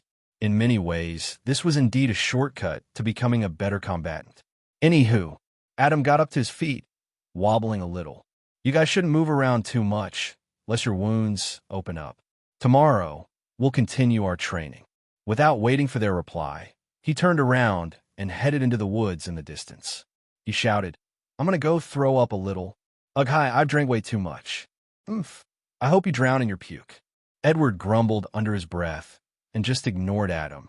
Meanwhile, Lisa deeply looked at Adam's departing back, thinking to herself, when have you ever drunk so much that you needed to puke? Adam walked through the dark woods, stumbling every now and then and singing a tune while continuing to drink caldera. We found magic hiccup in the green dunes. We thank you for the magic shrooms. And the hiccup, magic runes, beyond the star, blah, blah, blah. After walking for a long time, far away from the campsite, Adam arrived at the shores of a lake in the middle of the woods. Seeing the reflection of the stars and the twin moons, Selene and Luna, on the surface of the lake, Adam instantly felt relaxed. How beautiful! A shadowy figure silently stood behind a tree, a few meters away from Adam. The figure observed the youth for a long time before finally making his move. He soundlessly unsheathed his dagger, coated it with poison, and slowly approached the youth. After months of tailing the kid, he had finally found an opening. The figure slowly walked up behind Adam, his footsteps stealthy and his presence indiscernible. Then, he raised his hand and thrust the dagger at Adam's heart. When the dagger was mere inches away from penetrating through Adam's back, the shadowy figure suddenly heard a cold voice drift into his ears. So you finally showed up. Adam had long since activated his sphere of resonance. Hence, the moment this person came within range, he instantly noticed when the dagger was mere inches away from stabbing him. Adam calmly leaned to the side and evaded the attack with great ease.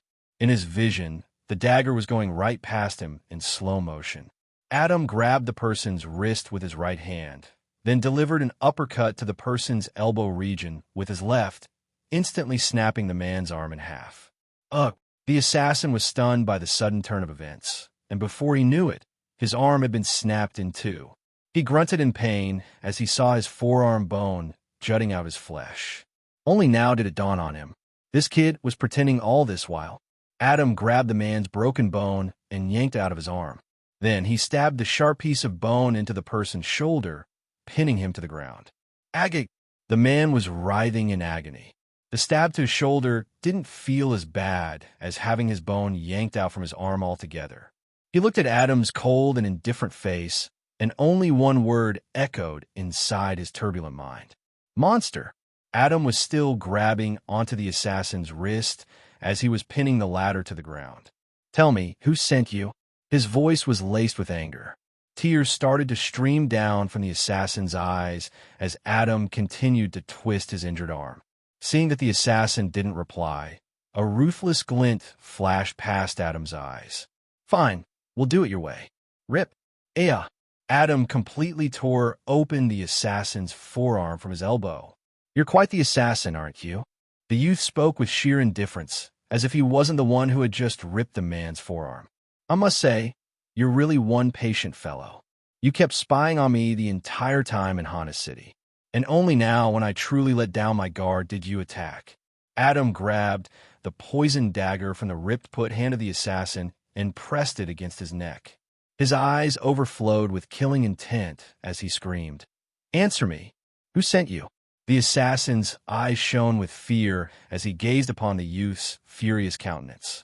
But the next moment, he resolved himself and bit the capsule hidden in between his molars.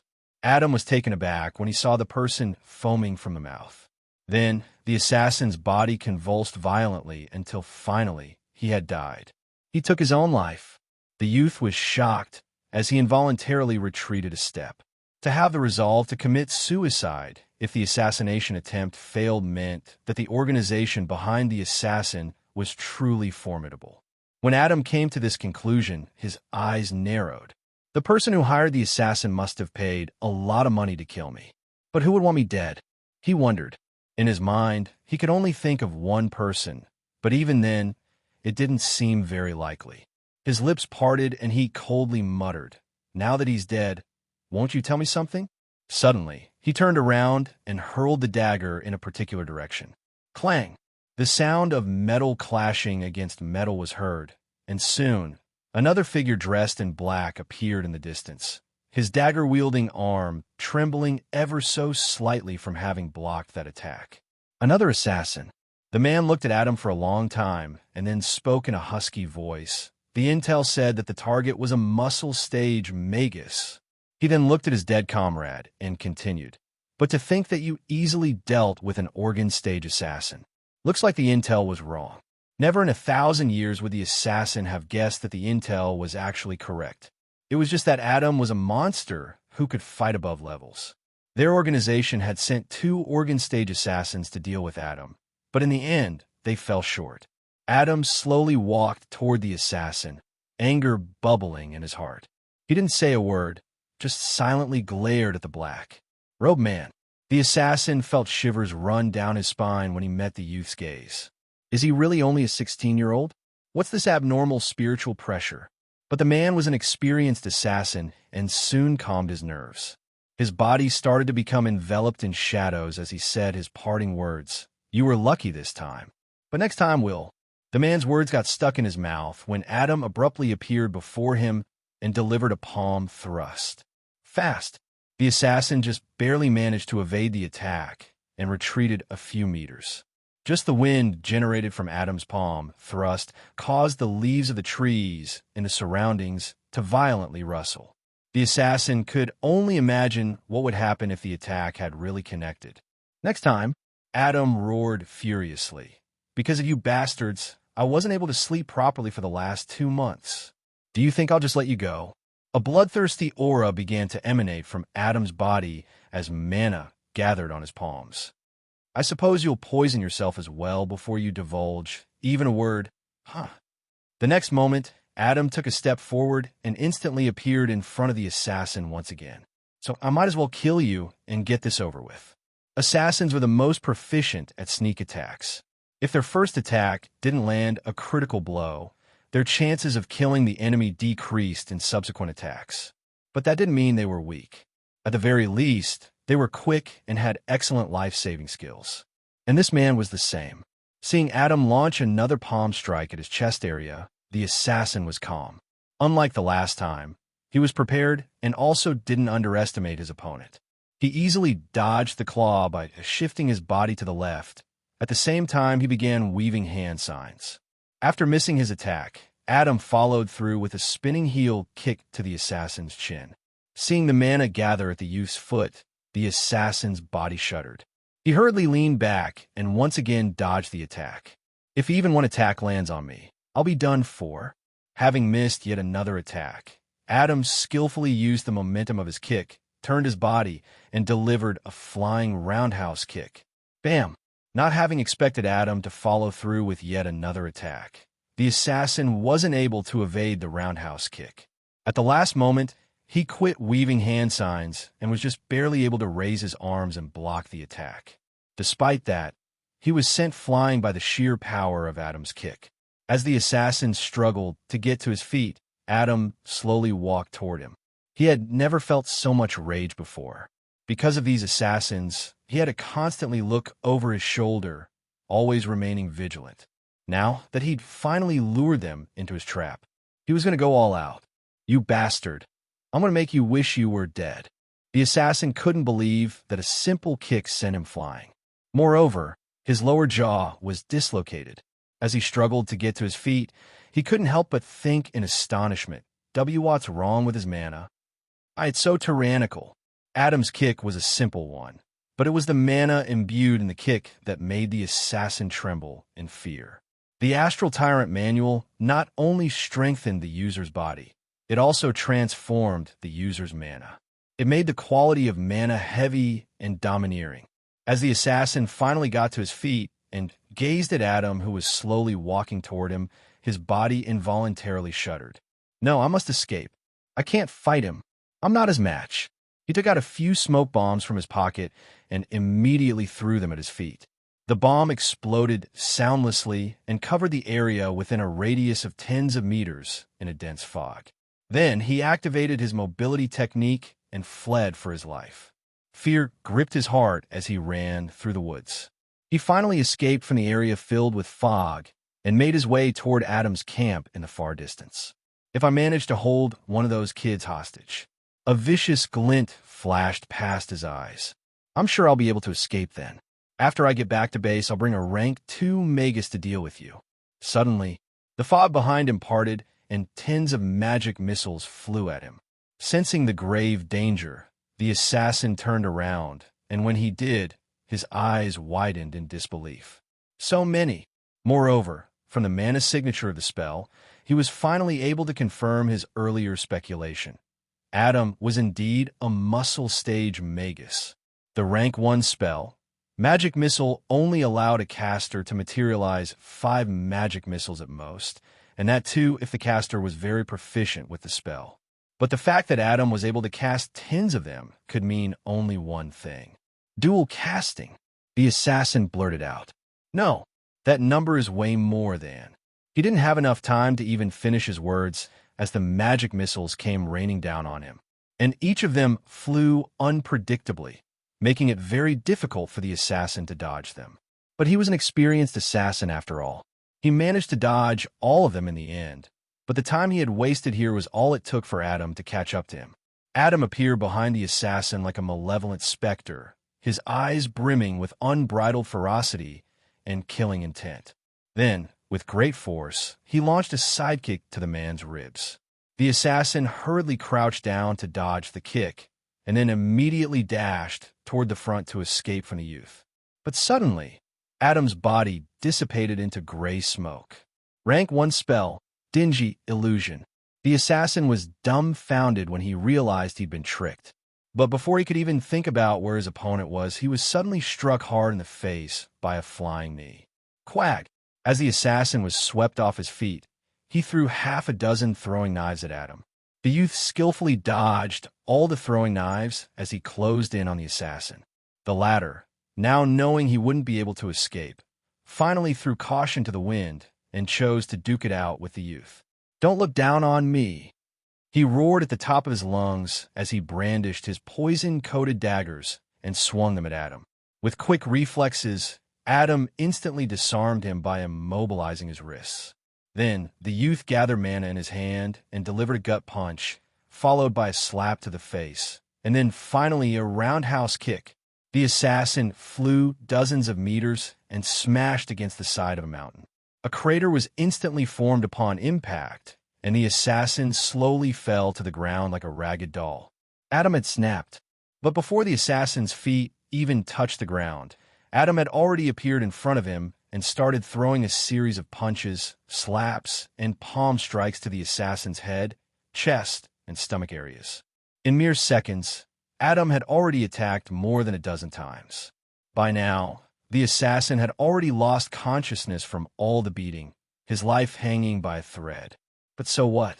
Adam didn't care. He was enraged, truly enraged.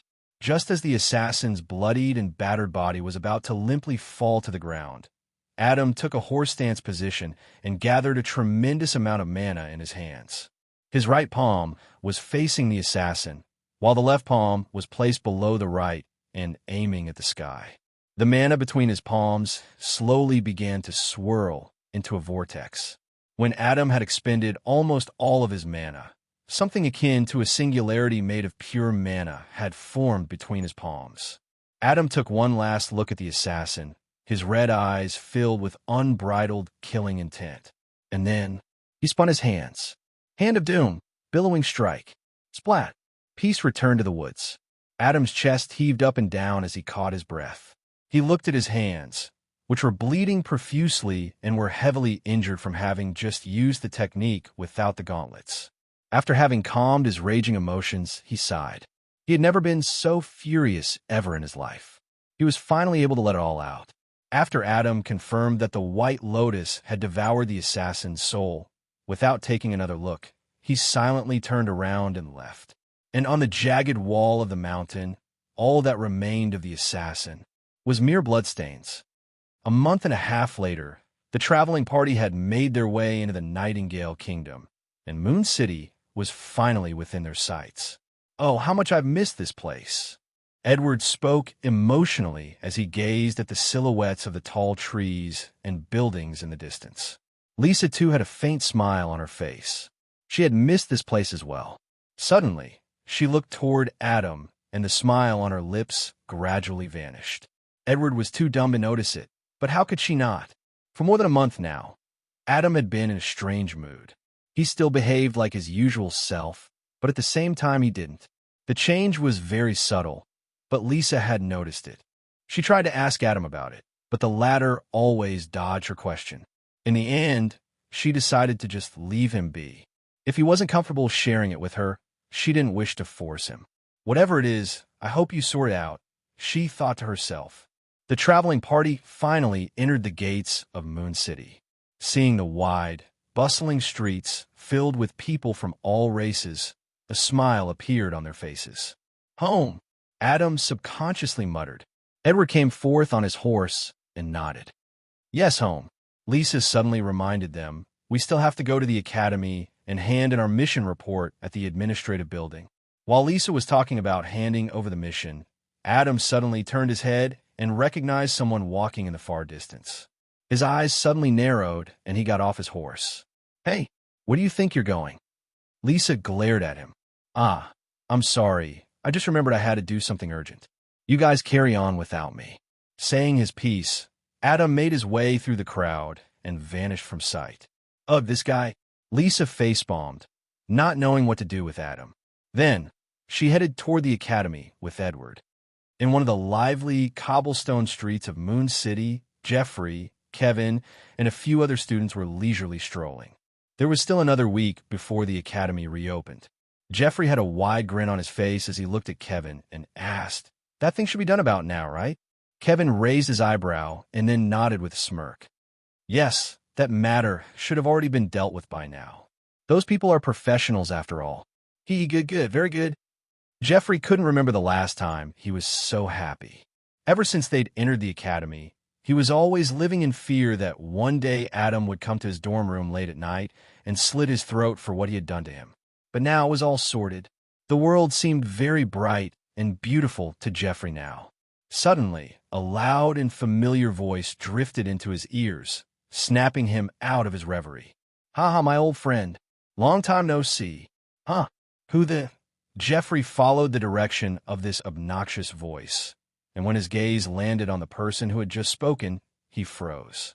Adam merrily walked toward Jeffrey with a bright smile on his face and gave him a warm hug. Then, he whispered into his ears, "I know what you did." Jeffrey's body trembled as his heart was gripped by terror. In a state of panic, he subconsciously looked toward Kevin, who was as shocked as he was. Adam followed Jeffrey's gaze, and when he saw Kevin, his lips curled up into a cold smile. "So it was you." End of Volume 1, Humble Beginnings.